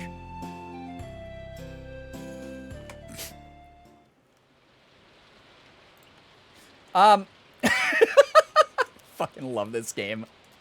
It's so fun. This game is amazing. Whoa! I didn't want to axe murder into the air. Hello. The valley looks more interesting in the rain, don't you think? It does, and I'm so glad. Okay, so we talked to her today, so she's got to be happy. We gave her 2 gifts this week already, so we just have to talk to her every single day. Okay, we'll try to remember to do that. Let's buy the upgraded backpack, even though we're out of money now. Looks so round. Girl, help, I can't understand the joke. Oh, boy. Going into my birthday with chat and Brian is nice. Thanks, guys. Thank you for sharing part of your birthday with us, Nymeria. Seriously. Hope that you enjoy the remainder of your birthday. Joystick equals peen, if I remember correctly. Oh, no, we would never make a joke like that. Here, we're much too highbrow. Can't murder people. It's frowned upon in most societies. Listen, she wouldn't be locked in her room if it wasn't for her horrible father, Pierre. You know? I get it now. You've been a part of this chat for how long now? And that wasn't the first thing? Normally chat would have made that joke, not even me. Alright, I'll pick it up because I don't like littering. Only to throw it back in the trash. Okay. I guess I'm just going to go keep working on the farm, man. I'm going to make it nice. Brain don't want to work right now. So true. I thought you were saying Brian don't want to work right now, and I'm like, yeah, that's true. Kind of just want to vibe. You're banished. Get out of here, old man. It's crabigail in my time now. Eat green algae? Directly from the trash. So good.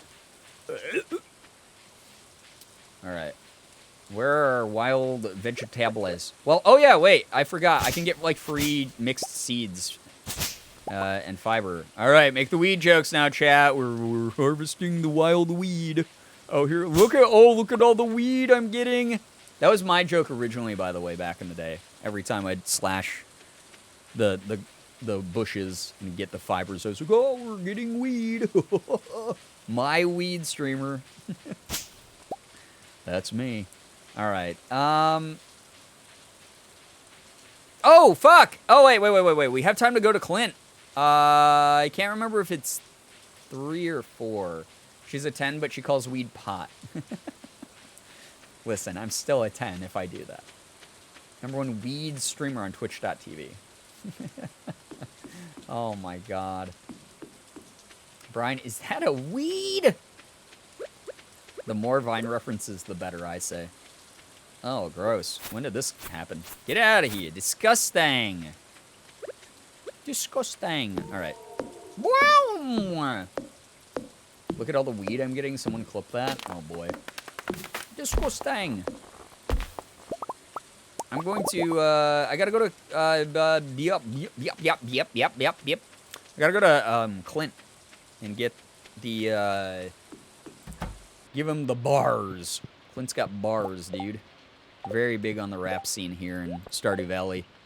Oh, and Jody needs the fucking cauliflower. Why do... Thanks for talking about Kolak, chat. What's wrong with you? I definitely didn't bring it up by talking about Sohinki. Never happened. Unbelievable. Marriage iguana leaves. Fantastic. Excellent. All right. Can I pick this? Yeah, I can. Free shit. My favorite kind. Where is... Jody is down here. Literally left the area. She's like down here. I walked by her house earlier. Jody, are you still hanging out at home so I may give you a cauliflower I've kept in my pocket for fucking 55 years? Oh, that looks so delicious. Thank you. This is just what I wanted. It's going to be perfect for my yellow curry. You're welcome. Give me money. I'm only in it for the clout and the money. All right, raising animals. We got to build a coop, and we got to go deeper in the mines. Clint, my detested. It's only slightly damp. Yeah, we're just walking through sloshy, moshy pocket flower. Yeah. Pineapple Warlord, what up? Good to see you here. Welcome to the stream. Pocket cauliflower. So yummy. So good. So nutritious. Listen, it was just in my pocket. Wait. He closes at like 4, right? We gotta be quick about it. What are you gonna do? Kick me out if I'm in here too long? Idiot. Great tools. Copper axe. Let's go, baby. And we had the money for it too. Thanks. I'll get started on this as soon as I can. It should be ready in a couple days. All right. And now we can't chop down trees in the meantime, which is sad. But a sacrifice I'm willing to make. We'll just fish in the meantime. Or bust up rocks, I guess. That's fine. Lucario, get some good rest. Thanks for hanging out with us for a bit. Thank you, thank you. Very tempted to load up Stardew on my Switch now. The gamer instinct. Yo, do it. Lulu dropped out earlier to go play some Stardew. That's A-okay. I'm just happy anyone stops by at all to hang out. If you're like lurking with me in the background while you play Stardew, that's dope as hell that we're doing the same thing. This game rocks. I haven't played this in such a long time, and I had just remembered I needed to start playing it more. Do you guys want more Stardew streams? Serious question. Can't deforest the Valley Sag. Yeah, we can't break up all this crap anymore. Have you ever played games with fans in chat aside from Jackbox? I have played Roblox. I've played Roblox with the community for a while. Like, ooh, survival burgers. Oh my God, poggers. We played Roblox, which was fucking hilarious, honestly. I don't do a lot of gaming with chat just because it's sort of hard to manage it, but might work in some streams where we do it a little bit more. Yeah, Girbeagly Minecraft server. We did, yeah, when we had the Minecraft server, that was pretty active and fun. That was pretty cool. I did enjoy that, so... Excuse me. That was very, very fun times. I actually almost played Minecraft today instead of Stardew, and then I was like, we can do Minecraft again sometime soon too. It's okay if I don't do Minecraft tonight. I would love to. I don't know. Maybe I'll Minecraft Realms are like pretty cheap, right? Like Minecraft Realms are you can that's like renting a server directly through Microsoft servers, right? Are those good? Is like Realms good? Like a good host? Gearbox Gaming. I'd love to play a game with Brian in the community, but you could not pay me enough to even think about playing Roblox. I will not be bullied by children. It's so fucking chaotic. We had so many like little shitty kids like come into chat, follow the channel so that they could, like, join the Discord and, like, join the Roblox games, and then we're, like, flexing about being good at, like, Roblox Arsenal, which is basically, like, the Call of Duty gun game of Roblox, but not in, like, a fun, like, oh, yeah, I'm the best. They were, like, actually little shitlords in the making. Like, the types of people I make, like I try to make cry when I'm playing, like, Valorant and Overwatch. Except they were the 12-year-old versions of that. It was very cringe. It was very painful. It's part of the reason I haven't done Roblox in a very long time. We got numbers. I mean, those were, like, consistently 3-digit viewer streams. But it was not worth the fucking mental exhaustion. I felt like a babysitter the whole time. Is that when a bunch of the mods were screaming in a voice chat too? Yes, I had invited all the mods to the voice chat, and it was like, Lav. Oh no, I didn't mean to do that. It was like Lav and Sky, I think, were the two loudest in that voice call. It was hilarious. The people I try to make cry. Listen, if there's like a dude being like a misogynist or racist in like Overwatch or like Valorant or whatever game I'm playing voice chat, I'm going to make sure that that dude feels like fucking shit the rest of, like, his days.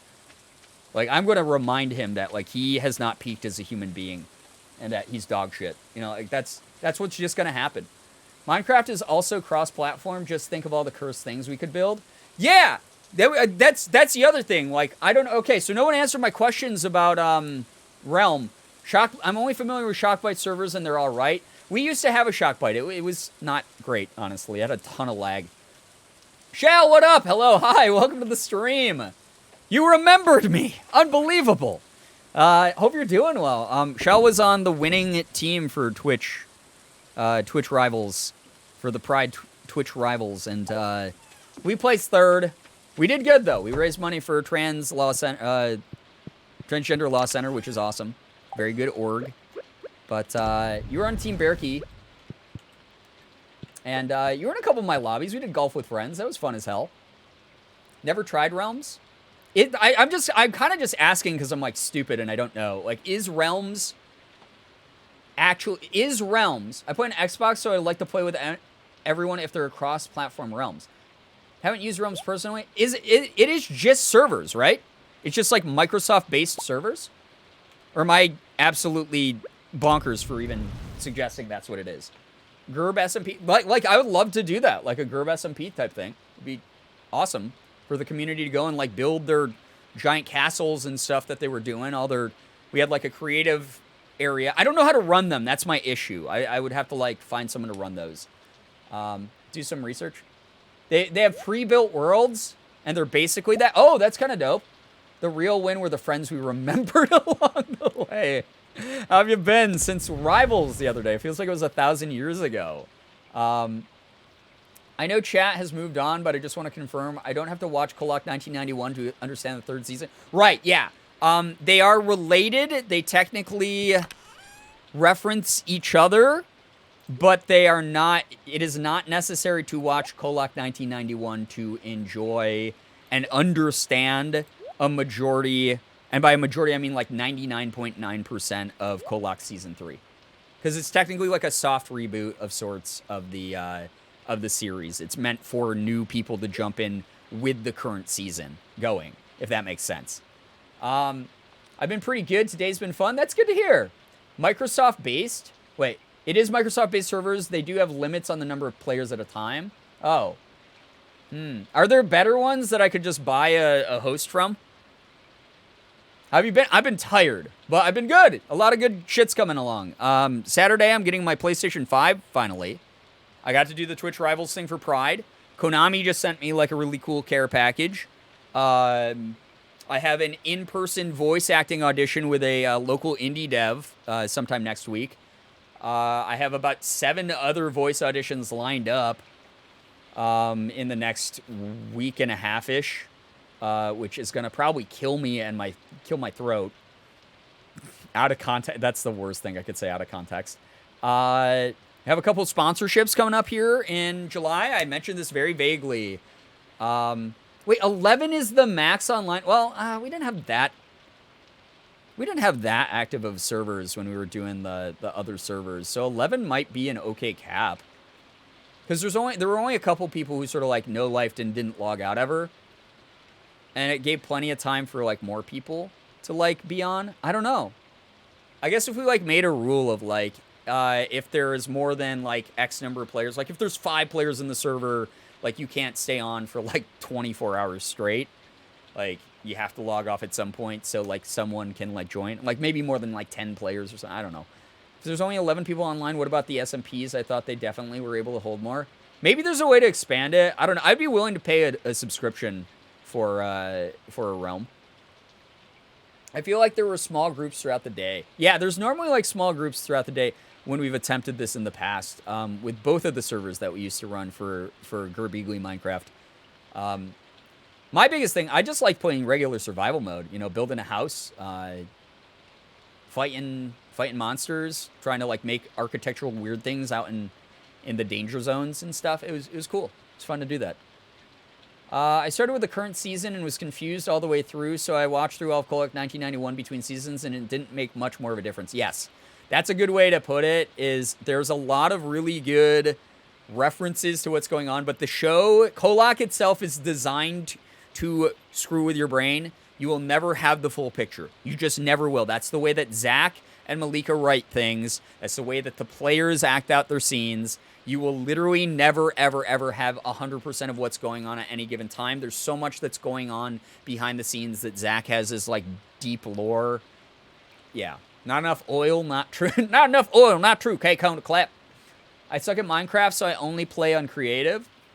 I mean, we had a creative area on our old server, too, where people just went and, like, creative built things, which was awesome. But to actually play Minecraft if there was a Girbeagly server? Okay, I'll look into it, because I'd like to play more Minecraft again on the stream.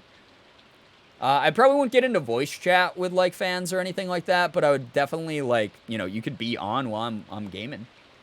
How did you get into voice acting? Kind of out of luck. I've always liked voice acting. I've always attempted it. I'm classically trained in theater, improv, student film, a lot of things. I was in choruses. I was in like every play and musical under the sun when I was like in school, college, stuff like that. I started doing it just like as a hobby, and I've been making YouTube videos for 9 years and some odd months now. And my biggest thing was always I'd play games with no voice acting in them, so I'd add my own voices. And it was just a fun thing that I did on the YouTube channel. And one day, I had the dev 2-Star Games, who is working on the game Choo Choo Charles right now, which is like getting kind of big, honestly, on Steam. But he's the dev of Choo Choo Charles, and at the time he was developing, he saw me play one of his indie one-shots called My Friend the Raven, or it had a name similar to that. And he ended up, yeah, Chad, if you want to like research like how we can get ourselves a Minecraft server, hit up the mods in the Discord, and then them and I will talk about it. Yeah, so he was working on, after My Friend the Raven or whatever, he saw my playthrough of it, and he reached out and he was like, hey, I'm working on this new horror adventure game called My Beautiful Paper Smile. And I really love your voice acting. I think your voice is awesome. I think that you have a high quality like mic. You have a really good presence in all of your content. I would love if you would audition for the game, for a role in the game. And I was like, yeah, sure. That sounds great. That would be dope. Hit me up. And so he asked me to read a couple lines, and then came back and was like, do you want to play the voice of the haunted fountains in My Beautiful Paper Smile? So if you've ever played the game, there's those like weird fountains that have like the voice. Like he was like, just sound like a stereotypical ghost, and I'll put like a million effects on your voice, and it will just sound like this haunting, like reverberating voice. That was my first voice acting role in a game. Previously I'd been invited back when I was much more popular on the internet.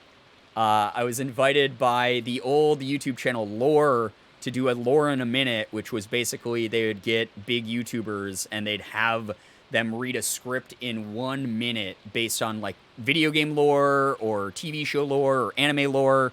And I got to do a Fire Emblem one, which was awesome. And I had so much fun doing that. So that was actually my first voice acting gig, was a lore narrator when I had a much shittier mic at the time. But it was really cool. I was basically like in the Kingdom of Duma, blah, blah, blah, blah, like really fast. It was awesome.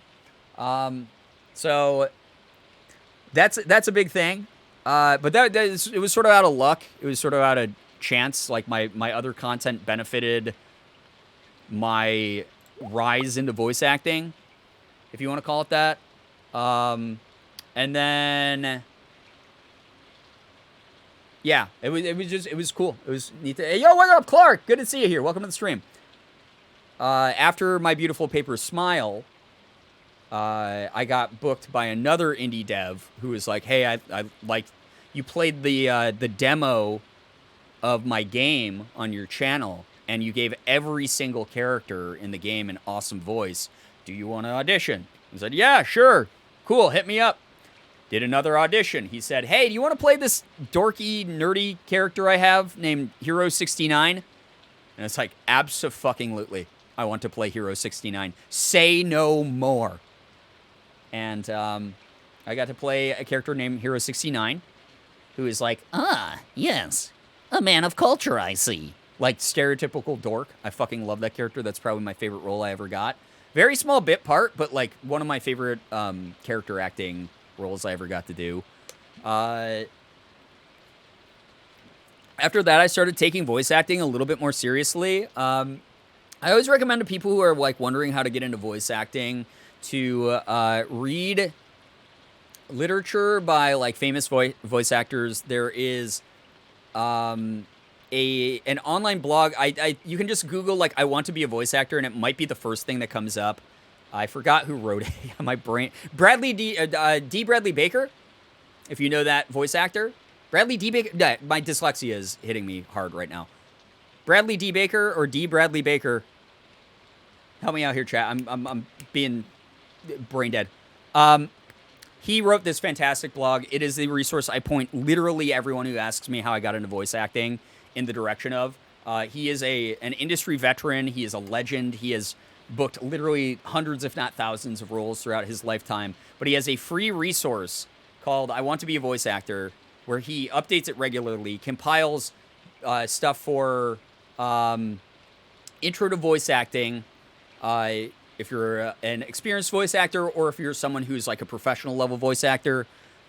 He has all these tips, links, best practices for what to charge for projects, whether you're doing an indie project or AAA, if you're going to be a SAG-AFTRA or SAG-E, like actually join like the Actors Guild to do it, if you're going to sign with an agency, if you're not, if you're going to just go indie, if you're going to do all that stuff. I know a ton of people who never sign to an agency, who get plenty of work and are gigantic legends on the voice acting scene, who get paid exactly what they want and have gotten to be a part of a lot of really cool projects. I know people who work for Funimation. I have a bunch of friends who work for Funimation or have worked with Crunchyroll or who have joined an agency. Like when I get out to LA, I'm going to join up with either, well, there's a couple out there, but like my dream one that I want to join up with is CESD Talent Agency. They can hook you up with, once you join an agency, it's almost a guarantee that you're going to be put into a pipeline where they're going to be putting exclusive auditions in your face all the time. That said, in the meantime, the one thing that I recommend doing and that a lot of people recommend doing is if you guys know Anna Brisbane, aka Brizzy Voices, another legend who was a content creator turned professional voice actor like myself. Brizzy is awesome. I love Brizzy. Brizzy has a ton of like very blunt, feels harsh at the moment. Yo, Lucky Lavender, take care. Thank you so much for hanging out with us. Seriously. But Brizzy has a lot of very harsh but very truthful lessons about voice acting. Wait, why did I take this? on her YouTube channel. And I would recommend checking out her stuff. But one of her biggest things that she recommends, and you guys have heard me talk about this a ton, is start small. It might not feel good. You might go, I really fucking want to, like, sure, go to the open casting calls. Do the open casting calls, the remote ones, the in-person ones, where you get to try out for the big roles. Because who knows, maybe you will land it. Maybe you will, like, know how to actually speak into a microphone properly without plosives and be able to, you know, emote properly, because the acting part of voice acting is, like, the important part. Maybe you will know how to soundproof your office. Maybe you will know how to speak off angle into a microphone. Maybe you will know how to do X, Y, and Z when it comes to the voice acting part. And maybe you'll land that thing. That's awesome. Absolutely do those things. The biggest thing, though, that I recommend, though, is free projects. It might suck at first, where you're like, I'm doing work, and I'm not getting paid for it. I'm doing a free animation. You know, I'm helping out this college kid, you know, finish their capstone animation. Or I'm helping the small YouTube channel with their animation, or I'm in this indie game that's not paying, and they, like, even prefaced it as, like, we're not paying. Man, that kind of sucks. It does, a little bit, sometimes, but the way I like to look at it is I am not only helping out a smaller person and, like, helping them get off the ground as well, but I'm also getting that experience.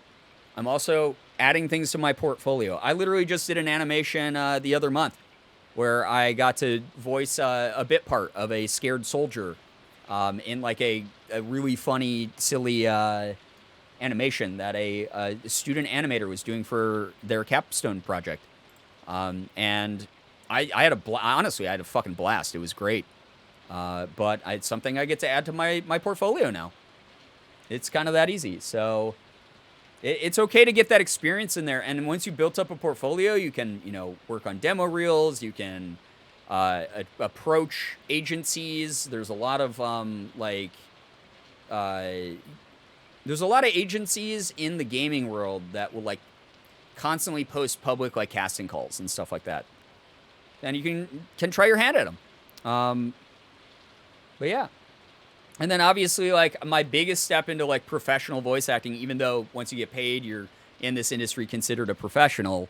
I became a professional back when I did My Beautiful Paper Smile, but the big role of 7 on Boyfriend Dungeon blew my mind.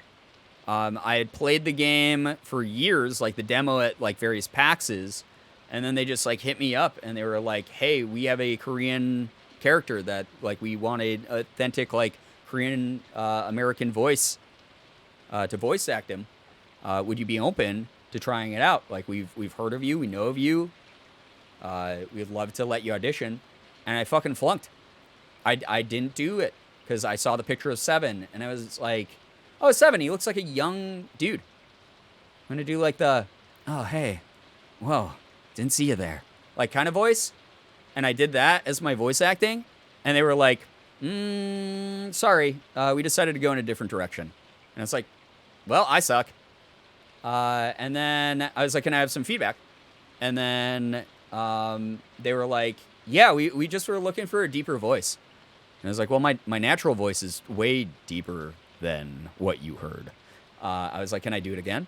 Can I try again because they were like, we liked your cadence. We thought your acting was really good, you know, your emotions, whatever.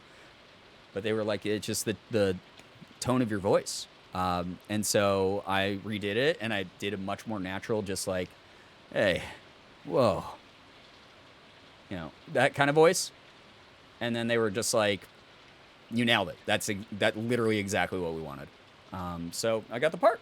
And that was it. That was that on that. And then since then, I've gotten to be part of a number of different projects. I have a couple callbacks coming up for some really cool things as well that I can't share yet, but super flattered to have been invited to be in. We'll see how it all pans out. See what goes on. But yeah, looking for the voice of the 7 who ate 9. Yeah. But a lot of people, so I think the biggest thing I always warn newer voice actors away from Not, by the way, not saying that anyone in chat who's like a newer voice actor thinks this about themselves. But the biggest freaking thing. Yo, Centennial, it was so nice to see you again. Thank you so much for vibing with us. Thanks for hanging out. The biggest thing that I think holds back a lot of voice actors is thinking they can already do it. It sounds weird to say that. By the way, I think, chat, I'm going to end gameplay here just because I want to get to bed a little bit earlier than I have been. But I'm going to chat with you for, like, the next, like, 15, 30 minutes. You know how it be. But this game's fun as hell. We got to keep playing this. We got to do more of this. I can't believe I stayed away from this game for as long as I did.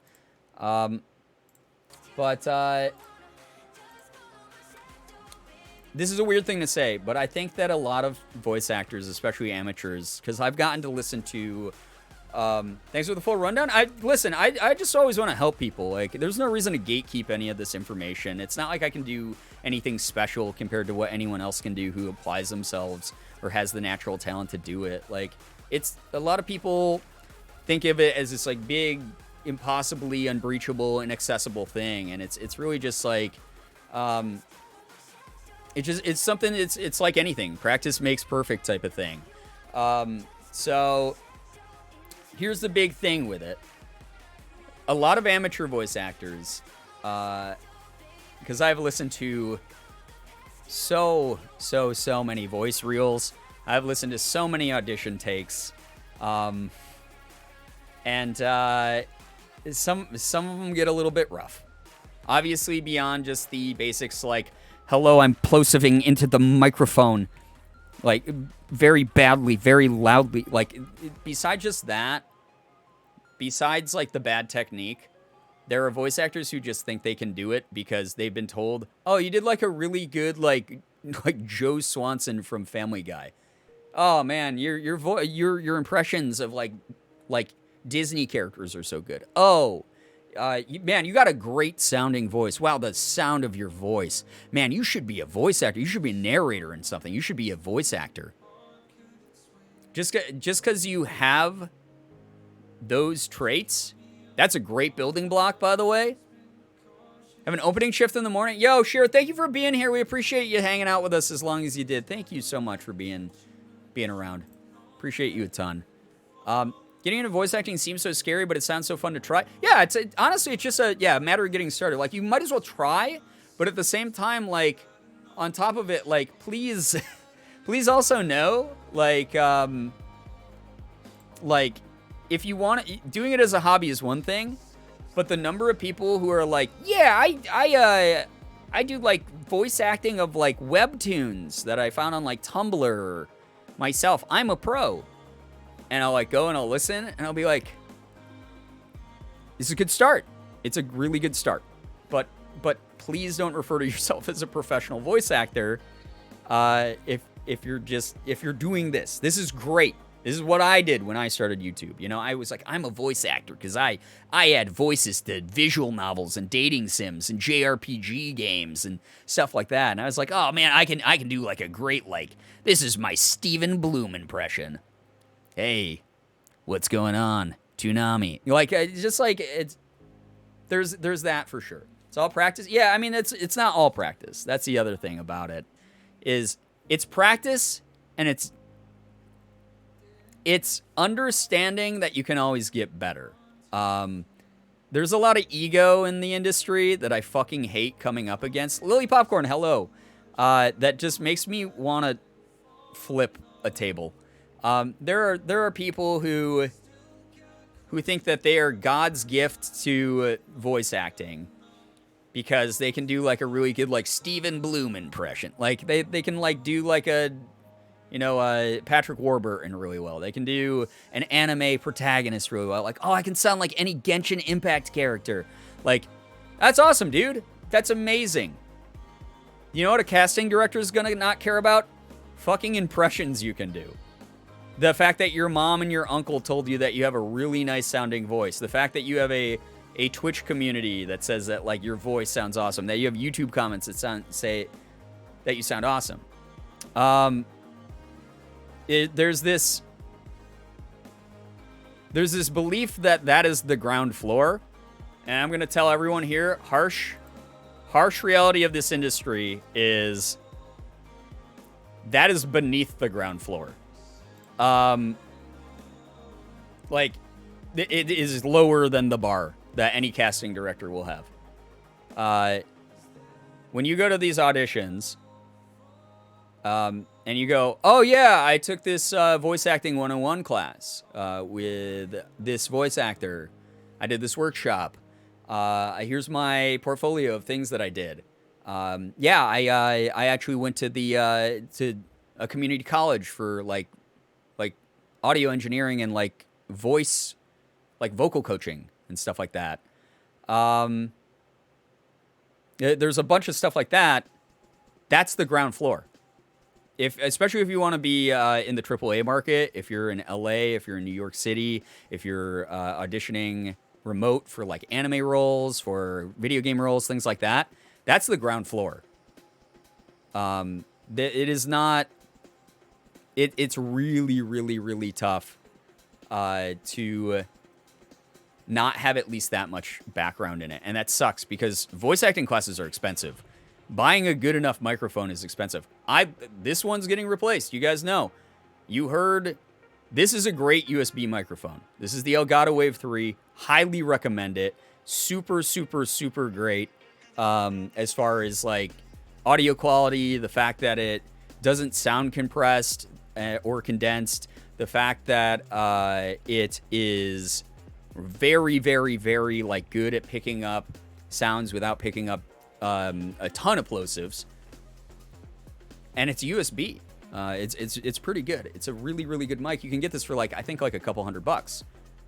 It's not super expensive compared to most ground floor mics out there. The AT2020 is another one I always tell people. AT2020 USB mic, one of the best USB mics out there. Casting directors are looking for versatility regardless of your voice. Not always. It's not really always the case. Sometimes. It depends on the role. It depends on the project. And it depends on the casting director, honestly. Hey, Gamer Nova, what up? Hello, hi. You're sort of joining near the end of the stream. Just doing like a wind down while I ramble about something that I have been doing for a while now, and I've really enjoyed doing. And I just try to... I like to pass... Again, I like to pass this stuff off because I don't want people to make, like, mistakes I see so many young voice actors make. This mic's great, but it's still not good enough for what I want for the level of projects that I'm getting auditions for. This is a very good mic. It's literally in a fucking game that's published on Nintendo Switch, Xbox, and Steam, and Epic, and stuff. Like, this is an awesome mic. This is a good mic. You hear it in multiple video games. You also hear the AT2020 in my early stuff. AT2020 is the standard. It's needlessly good. It's very good. Audio-Technica, for a mic you can buy for like $90, the AT2020 pound for pound is one of the best microphones out there for USB. What mic do you have right now? This is the Elgato Wave 3. Ethan sent me this for free because he has like 9 microphones. And he said, I'm literally never going to use this. We hooked it up and I was like, this is great for my voice.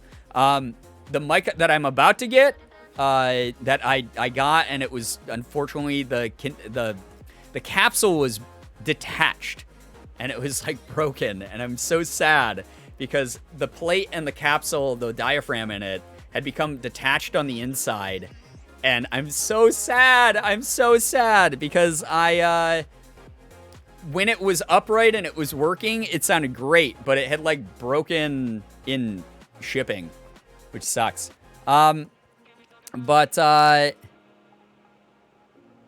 Let me just read some of these past messages quick. I just don't want to like skip over everyone in chat. May sound sideways, but like there isn't anything extremely distinct about your voice itself. It's pleasant and I like it in a general sense, but it's clear that like you have a natural talent that is made to shine by your skill and attention to technique. It really makes a difference. Yeah, I have a bad habit of like rushing words a lot when I'm like speaking to chat and everything, but picking up practicing cadence and like dictation, like making sure you're enunciating words properly and pronouncing words right and stuff is so important in voice acting, Be impressed if they could really sound like any Genshin Impact character. Yeah, true. So true. Does ADHD affect how you can maintain a certain voice? I always forget and doubt myself when I try to maintain an impression. So I have a background in acting, and for sure I get confused sometimes in my brain when I'm juggling multiple characters during like content. If I'm doing like my own voice acting for like a video game or like a playthrough, you've seen it here on stream a number of times. But I have a background in acting, so if I'm just playing a role and it's like I know this character's motivation, I know what they look like, I know like how they're supposed to sound, what they're supposed to do, I'm very good at getting into character and sort of like hyper fixating on that during the auditions and the roles and things that I've been handed. So yeah. I feel like a lot of it has to do with how you can portray a character. Will your voice fit the personality and emotion? Motion in the voice is so important because no one sees your face. Yeah, there's a lot of truth to that. Like, that's another harsh reality a ton of voice actors don't realize is not every role is going to be made for you. You might be like, I got awesome range. I can be, you know, teenage boy, or I could be like gruff, like general on the battlefield who's like seen it all. Your voice might just naturally not have the timbre for it. You might not be able to sound the way that like a casting director is looking for. And that's not a personal insult. It's just like one of the most important things I did when I first started voice acting was learned my limitations. Like, I can't do like a little kid voice very well. Like, I'm never going to apply for those roles because I cannot do those. I'm practicing them. I'm getting slightly better at them, but I'm really not super good at them. I know that's a weakness of mine, so that's something to work on. And in the meantime, really focus on the things that I'm super good at and apply for those roles that like bring out the character in my voice that sounds like, you know, desirable for a casting director. That blue mic is comparable to a freaking Neumann. It's great. Yeah, it's about the same level as like a Neumann TLM 103. Those of you who don't know what mic I'm going to get, I had to send it back because it was broken. And I ended up I have to wait until they get it because I just sent it back the other day when I realized it was broken, because it sounds like shit when the capsule is on its side, but when it's upright, oh my god, I sounded like a god. It was incredible. But I bought the, and I will be rebuying the Blue Mic Mouse, is what it's called. It's called the Blue Mouse. It's a $1,300 microphone, and that's the level of quality that I want to step it up to. It's an XLR mic that's going to be running through my Scarlett Solo preamp, and it sounds awesome. I'll probably buy a more expensive, better preamp in the future, but for now, that's all I really need for the auditions that I'm doing. But it's gonna step up my audio quality a ton for content, for auditions, for everything. Forgot to ask you prefer to be called Brian or Girbeagly? I don't mind either. But most people who know me do call me Brian. Most people in the chat call me Brian these days. So I went through a brief phase where I was like sort of a bigger creator for a bit. When I was like a little bit more active on YouTube.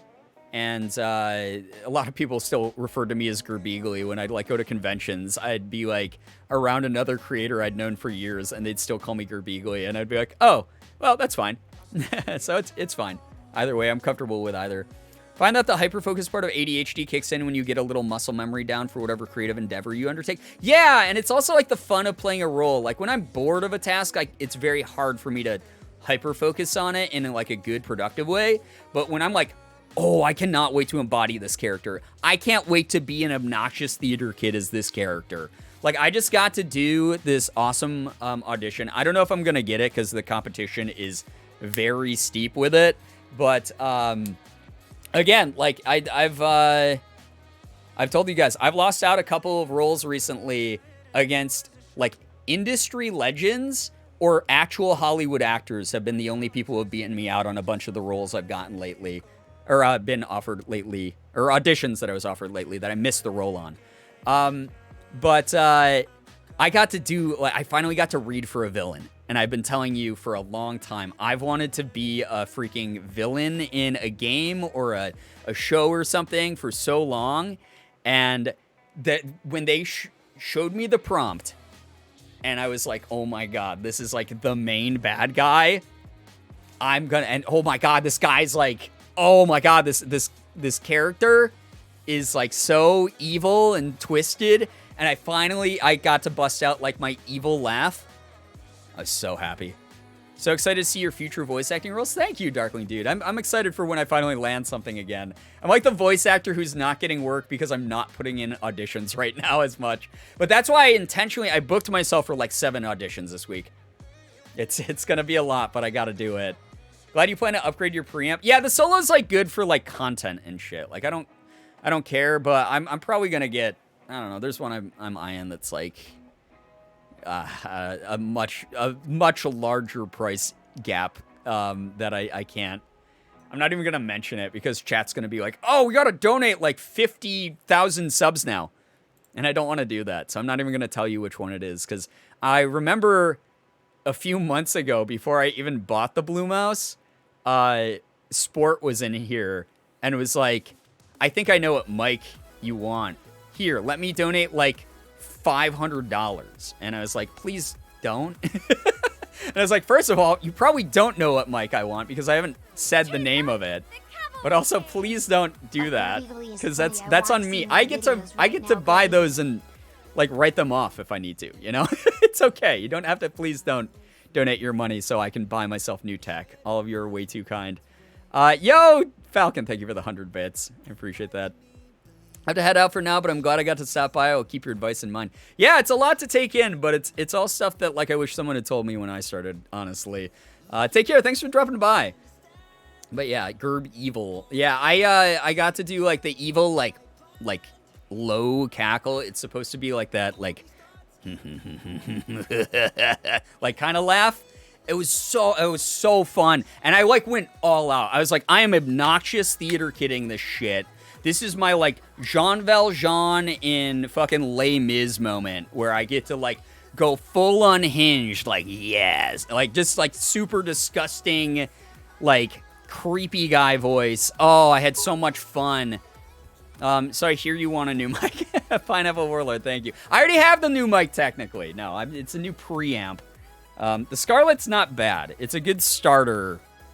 Like, Focusrite makes, like, some really quality stuff for anyone who wants to get into XLR and move away from USB, but it's not great. It's not the best. There's a couple other preamps that are going to make my mic really, really shine, but they're just saving up for LA also. They're not exactly in my financial wheelhouse, so I'm just sort of vibing, and that's okay. Because the one that I have is going to do the job just fine. I'm not a tech savvy, very tech savvy. Sorry. No, you're fine. Light evil laugh moment. Yeah, it was sort of like, so the prompt was literally starts off low and slow and then ramps up into like full on sinister evil cackle. So I absolutely just, I loved, being able to read for this part. So should save up for an LA2A instead. I've got, good lord. There's a couple I got my eyes on, but again, I'm not even going to mention the names as options because chat's going to be like, oh, that preamp's like $2,000. I'm going to raise, we're going to raise that much money for Brian. By the way, that was a hypothetical fake example. I've always wanted to try my hand at voice acting. I was decent enough at acting to be an advanced drama in high school. I just wonder how much I actually remember about acting, though voice acting is a whole different ballgame. It is. Not someone.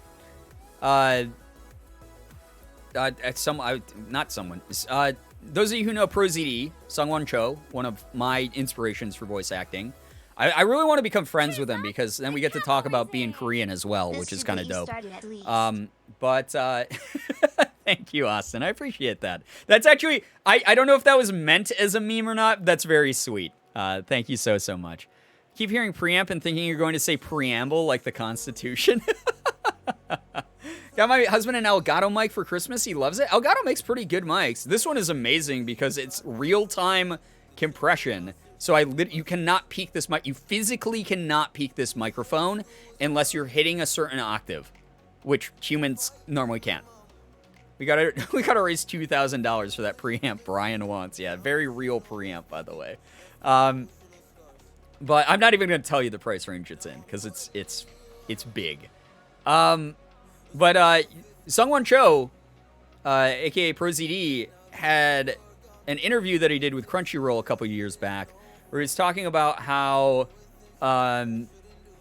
there was prove it. I've already done that. I've done that bit 1,000 times during stream. Mellow Eve, hello, hi, welcome to the stream. I take this as a challenge. I'm not saying you can't peek the mic. I'm just saying that it has the best real-time compression of any microphone that's ever been made. That's a USB microphone that just stock out of the box. I don't have a digital preamp this is running into. This is all in software within the mic's hardware itself. I don't have to adjust any settings. I have my gain set fairly low on this, but it's just because I'm a loud person. But it's great. It's an awesome microphone. I really love this microphone a lot. Falcon, thanks for another 100 bits.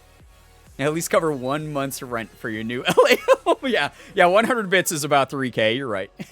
Recently got the HyperX Quadcast, which is pretty good, especially for USB. Someone else was talking about getting a Quadcast recently. They're pretty decent. HyperX reached out like a year ago and asked if I wanted to get a free HyperX Quadcast to use.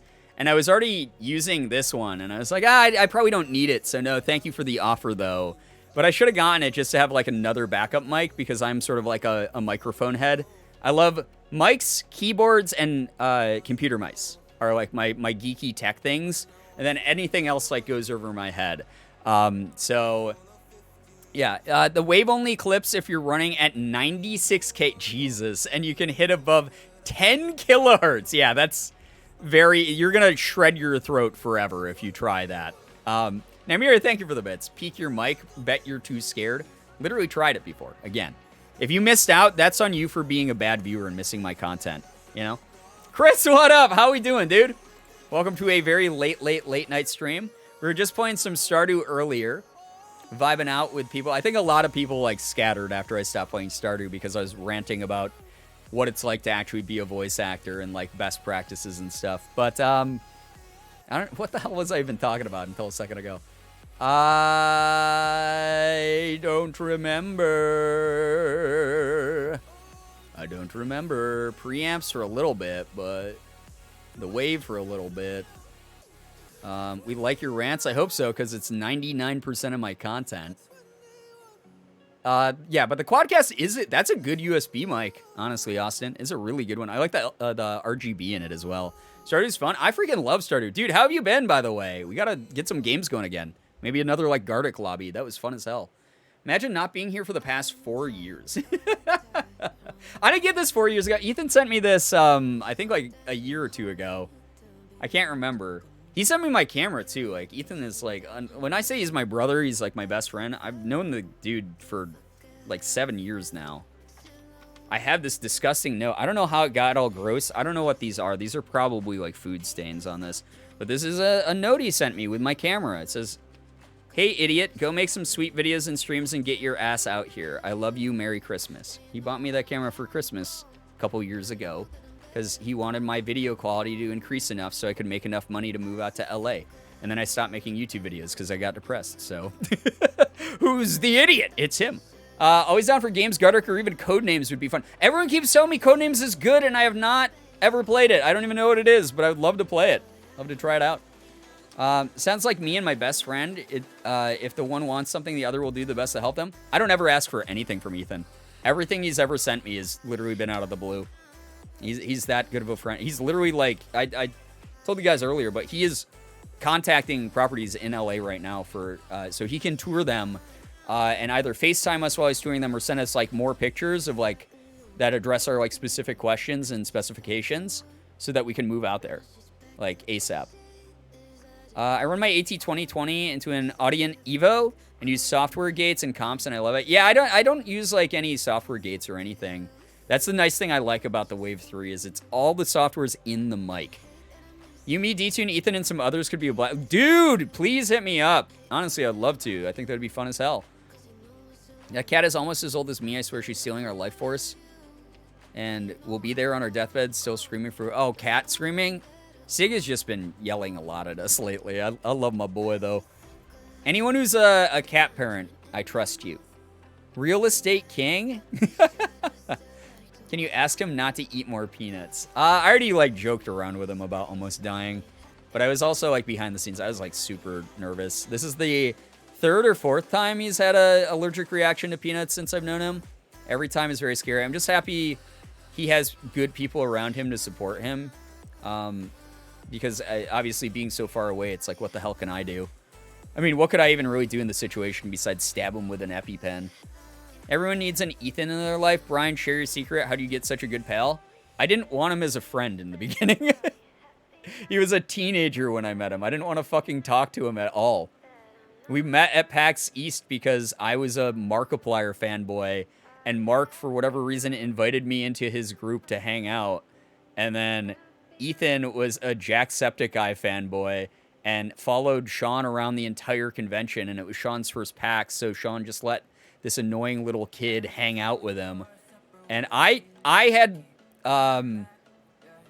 just been hanging out with, like, that crew the whole weekend and, like, sort of didn't really talk to that. I was like, why would I talk to this teenager who's, like, telling Sean everywhere? I don't care about him. And then we ended up being backstage in the Polaris booth. I guess backstage, because the Polaris booth back in the day at PAX had an actual stage. And Mark and Sean were meeting up at it to do, like, a little, like, mini show, hype up the crowd thing for the Polaris, or the PAX show floor on the Polaris stage. So we had to, like, wait in the sort of, like, green room / back room area of it. Kind of ironic he was a Jack fanboy, but ended up doing more work with Mark.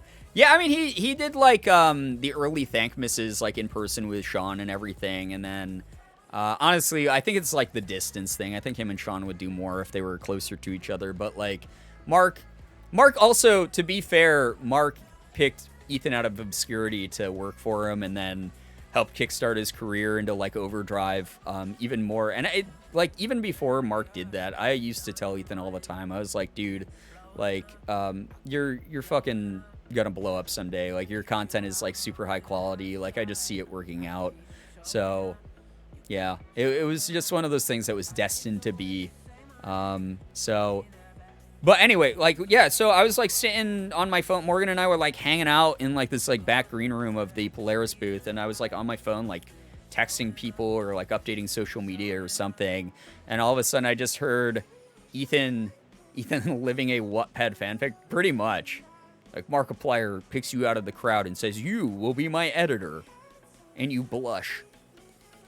YN blushes. But I just heard this voice, and he was like, excuse me. And I was like, who's talking to me? Because I had already been approached by a fan earlier that day, so I assumed, like, a fan was there. Or I was being asked by someone to, like, not sit in the chairs that were reserved for talent or something. Because they had, like, it was decked out. They had, like, these coolers full of, like, drinks and, like, snacks there, and these, like, really comfy, cushy chairs. But I looked up, and there's this 17, 18-year-old boy there who was at the time. And, wait, he had to have been, like, 18, I think. Yeah, he was, like, 18, and I met Mark Nestor, his father, for the first time, because Mark was with him. And then, because Ethan wasn't allowed to go alone to PAX.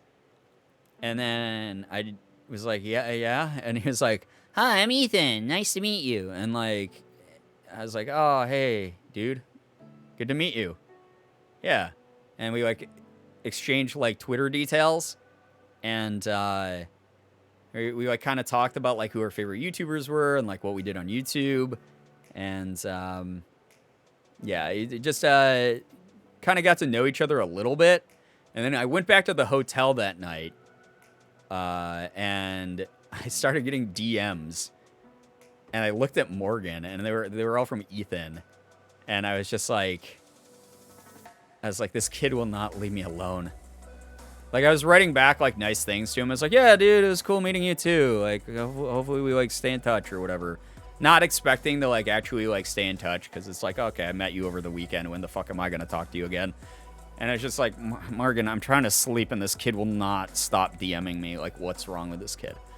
So I didn't avoid him per se. We just weren't close. for the first, like, I don't know, like 6 months to like a year after that. I wasn't like super close to him.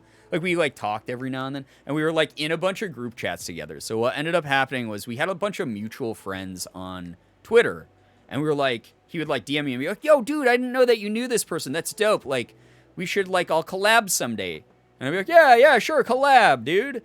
And then we got into a group with like a crew that we were a lot more tight knit with at the time, and everyone was like, we should collab. We should just like collab, dude. That would be dope. Let's play like whatever, like Gmod Prop Hunter or something, whatever was big at the time on YouTube.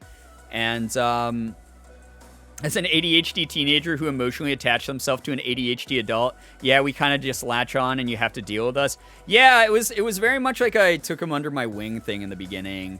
Secret of making new friends is to be aggressively annoyed by them until you give up and start talking to them, apparently. Well, so we got shoved into the same group. The group started doing like a ton of collabs together because we all were friends with each other.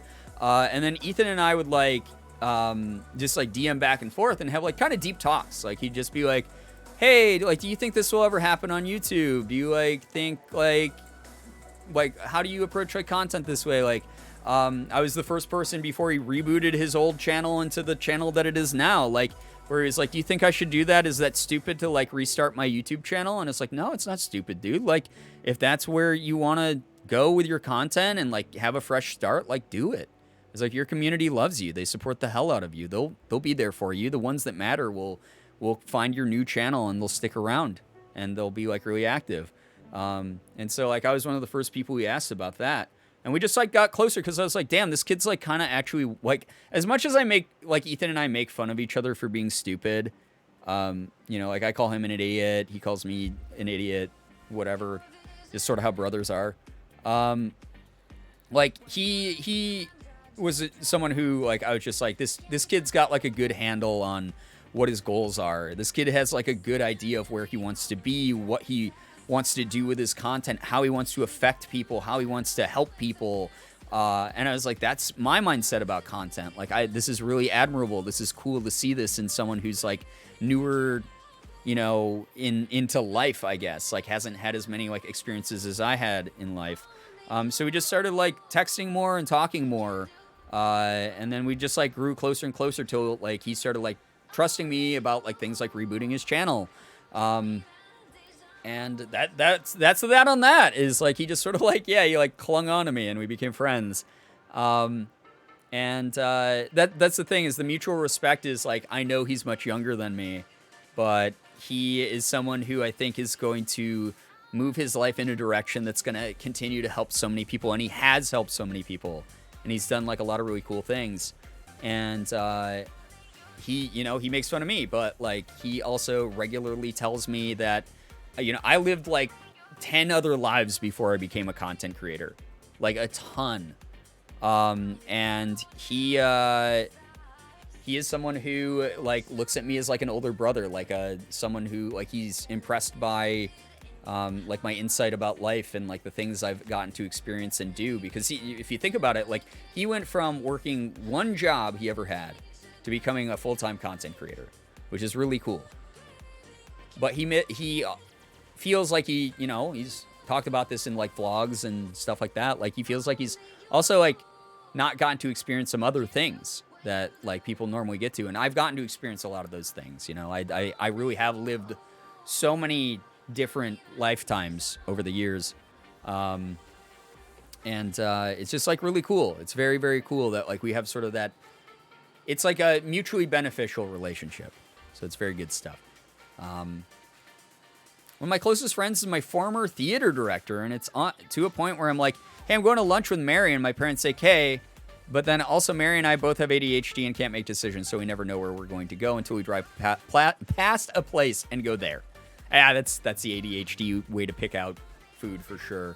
Basically latched on you like a sloth, looked at you and was like, you're my brother now, deal with me, thanks. That's a pretty apt description. So, yeah. What was your life like pre-content? Where do you want me to start? I worked in restaurant kitchens. I used to lay brick as a hardscaper for a landscaping company. I used to be MySpace famous. Not even a joke. I used to be in like a million different bands because of that. I don't know. I used to work in an office. I used to run my own company back in the day. I used to work for a corporate pre-tax health benefit and payroll company. I used to do internet marketing. I used to do a million different things. I've gotten to tour up and down the East Coast with bands. I've gotten to just do a bunch of cool shit. I used to teach martial arts. I'm a black belt in 2 different styles. There's just a million different things. I don't know. I've just like lived a million different lives. So yeah, it's a lot of things where you're trying to find what you liked best. Some of it was because like I had to get a job and pay bills and rent and stuff. Some of it was trying to seek out things that I wanted. Some of it was I was just coasting through life and not going through the best of times, so I didn't care what I did as long as it gave me money. I've been through the ups and downs of life a lot. Right now, I'm sitting in a place that feels pretty good, honestly. I just I don't know. I appreciate what has been given to me. I appreciate the people who support me now. I've seen the rise and fall and the rise again and whatever, you know, the peaks, the valleys, and the plateaus of my career over the years. And, you know, I live a pretty comfortable life right now. I'd love to move to LA. It would make things a little bit more chaotic and financially stressful, but something I've wanted to do for a while for the like next chapter of like what I'm creating. But, you know, being here, being a full-time creator, that is an insane privilege. Not everybody gets to do that. I'm so grateful for it. Like, it means a lot that I get to do this, and I really appreciate everyone who sticks around and wants to see where I go and finds me interesting at all, because I get fucking bored listening to myself talk, honestly. I've told every story I've ever told on stream, I've told at least once before. Brian was actually a literal bagel before they started creating content. I'm in a transitioning state of jobs, hoping to find something more suitable to my interests. It's really encouraging to hear that you've done a lot of different types of work and you've been successful with it. Yeah, I didn't like every job that I had. When I was working for like the pre-tax health benefits and payroll company, like I think a part of my soul broke forever that I've never been able to get back. But content, I've even struggled with content. You know, I started off being like, oh, full-time content, that's the dream. I can't wait. And then obviously you guys saw me like 3 years ago. Like I had to take a step back from YouTube. One of my favorite things to do. Because I was just so overwhelmed and I couldn't find it fun anymore. I was just really like struggling badly with mental health stuff. So yeah. When you're a full-fledged worldwide voice actor, will you remember us? Worldwide, I'll get to still work from home most of the time. I'll still stream all the time. Somehow, almost every time you tell them, we learn new things. I hope so. I'm about to work for DHS. I'm worried. Wait, what's DHS? My brain isn't good with acronyms. You must be entertaining if you can hold the attention of an audience full of people who also have ADHD. I guess to a degree, yeah, that's a fair point being made. Evie, hello, hi. Welcome to the stream. I feel like there's new chapters that'll be opening up for me soon, and I'm really hoping I can finally branch out and do what I actually want to do. I hope you're able to as well, Nymeria. We'll be there rooting you along when you do. Evie, I'm so sorry to let you know that you're joining right at the end of the stream. I just noticed I was only going to stream till 2, and then I streamed a little bit past. Sorry about that, everybody. Thank you so much for hanging out, though. Like, thank you. If you learned a little bit about me here. Like, I need to... We're long overdue for a Just Chatting stream. We haven't done one of those in a really long time. But that's also why I like to try to work, like, an hour or two of Just Chatting into everything that we do. Because, I like to be able to share stuff. If people have questions... Department of Health Services? Oh my gosh, good luck. Good luck. I'm sure you're going to do great. It's true and important about retelling stories, thinking about your past. Each stage in life, you're able to grasp a new lesson from it. Oh, yeah, for sure. My whole thing, too, when I was still in the regular workforce was, do I love this new job that I'm about to go to? No.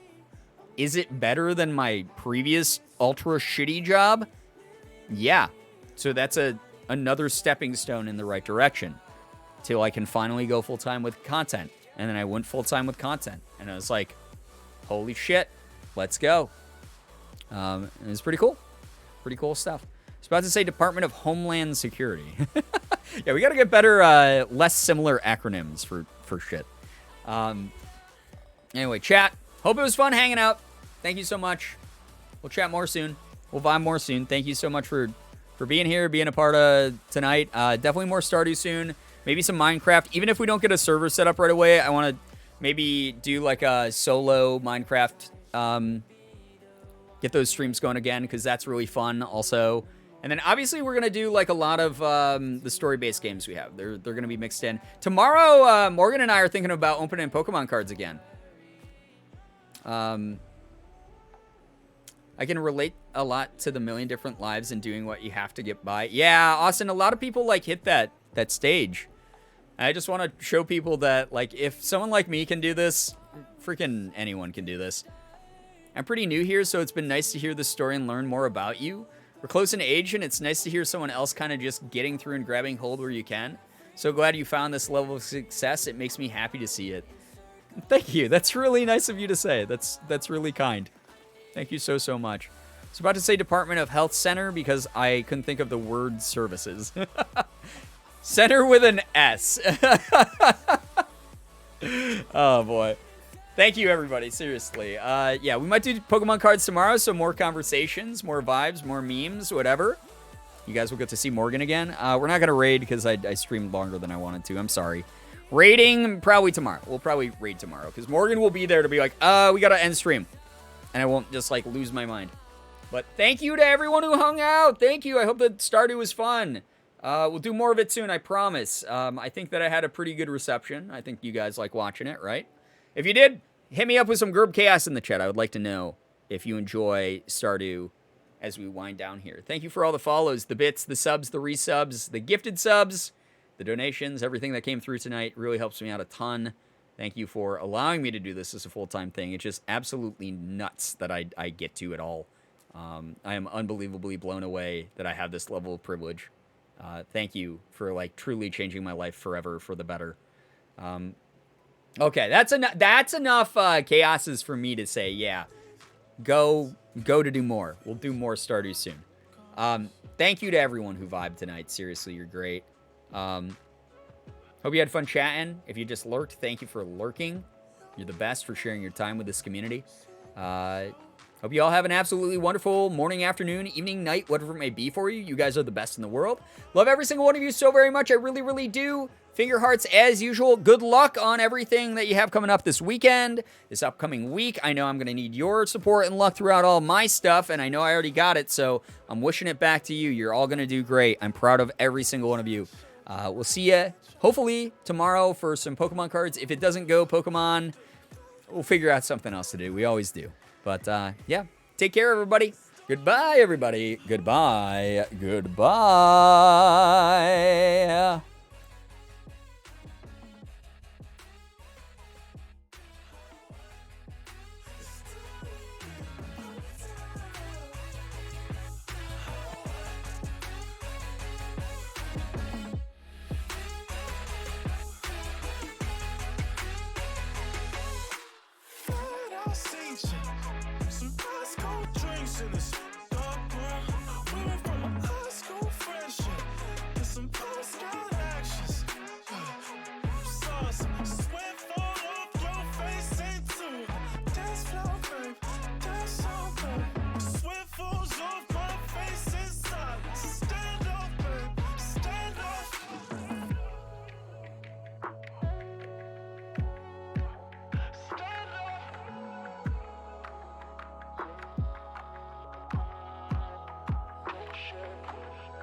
It's nights like this, we're wide awake.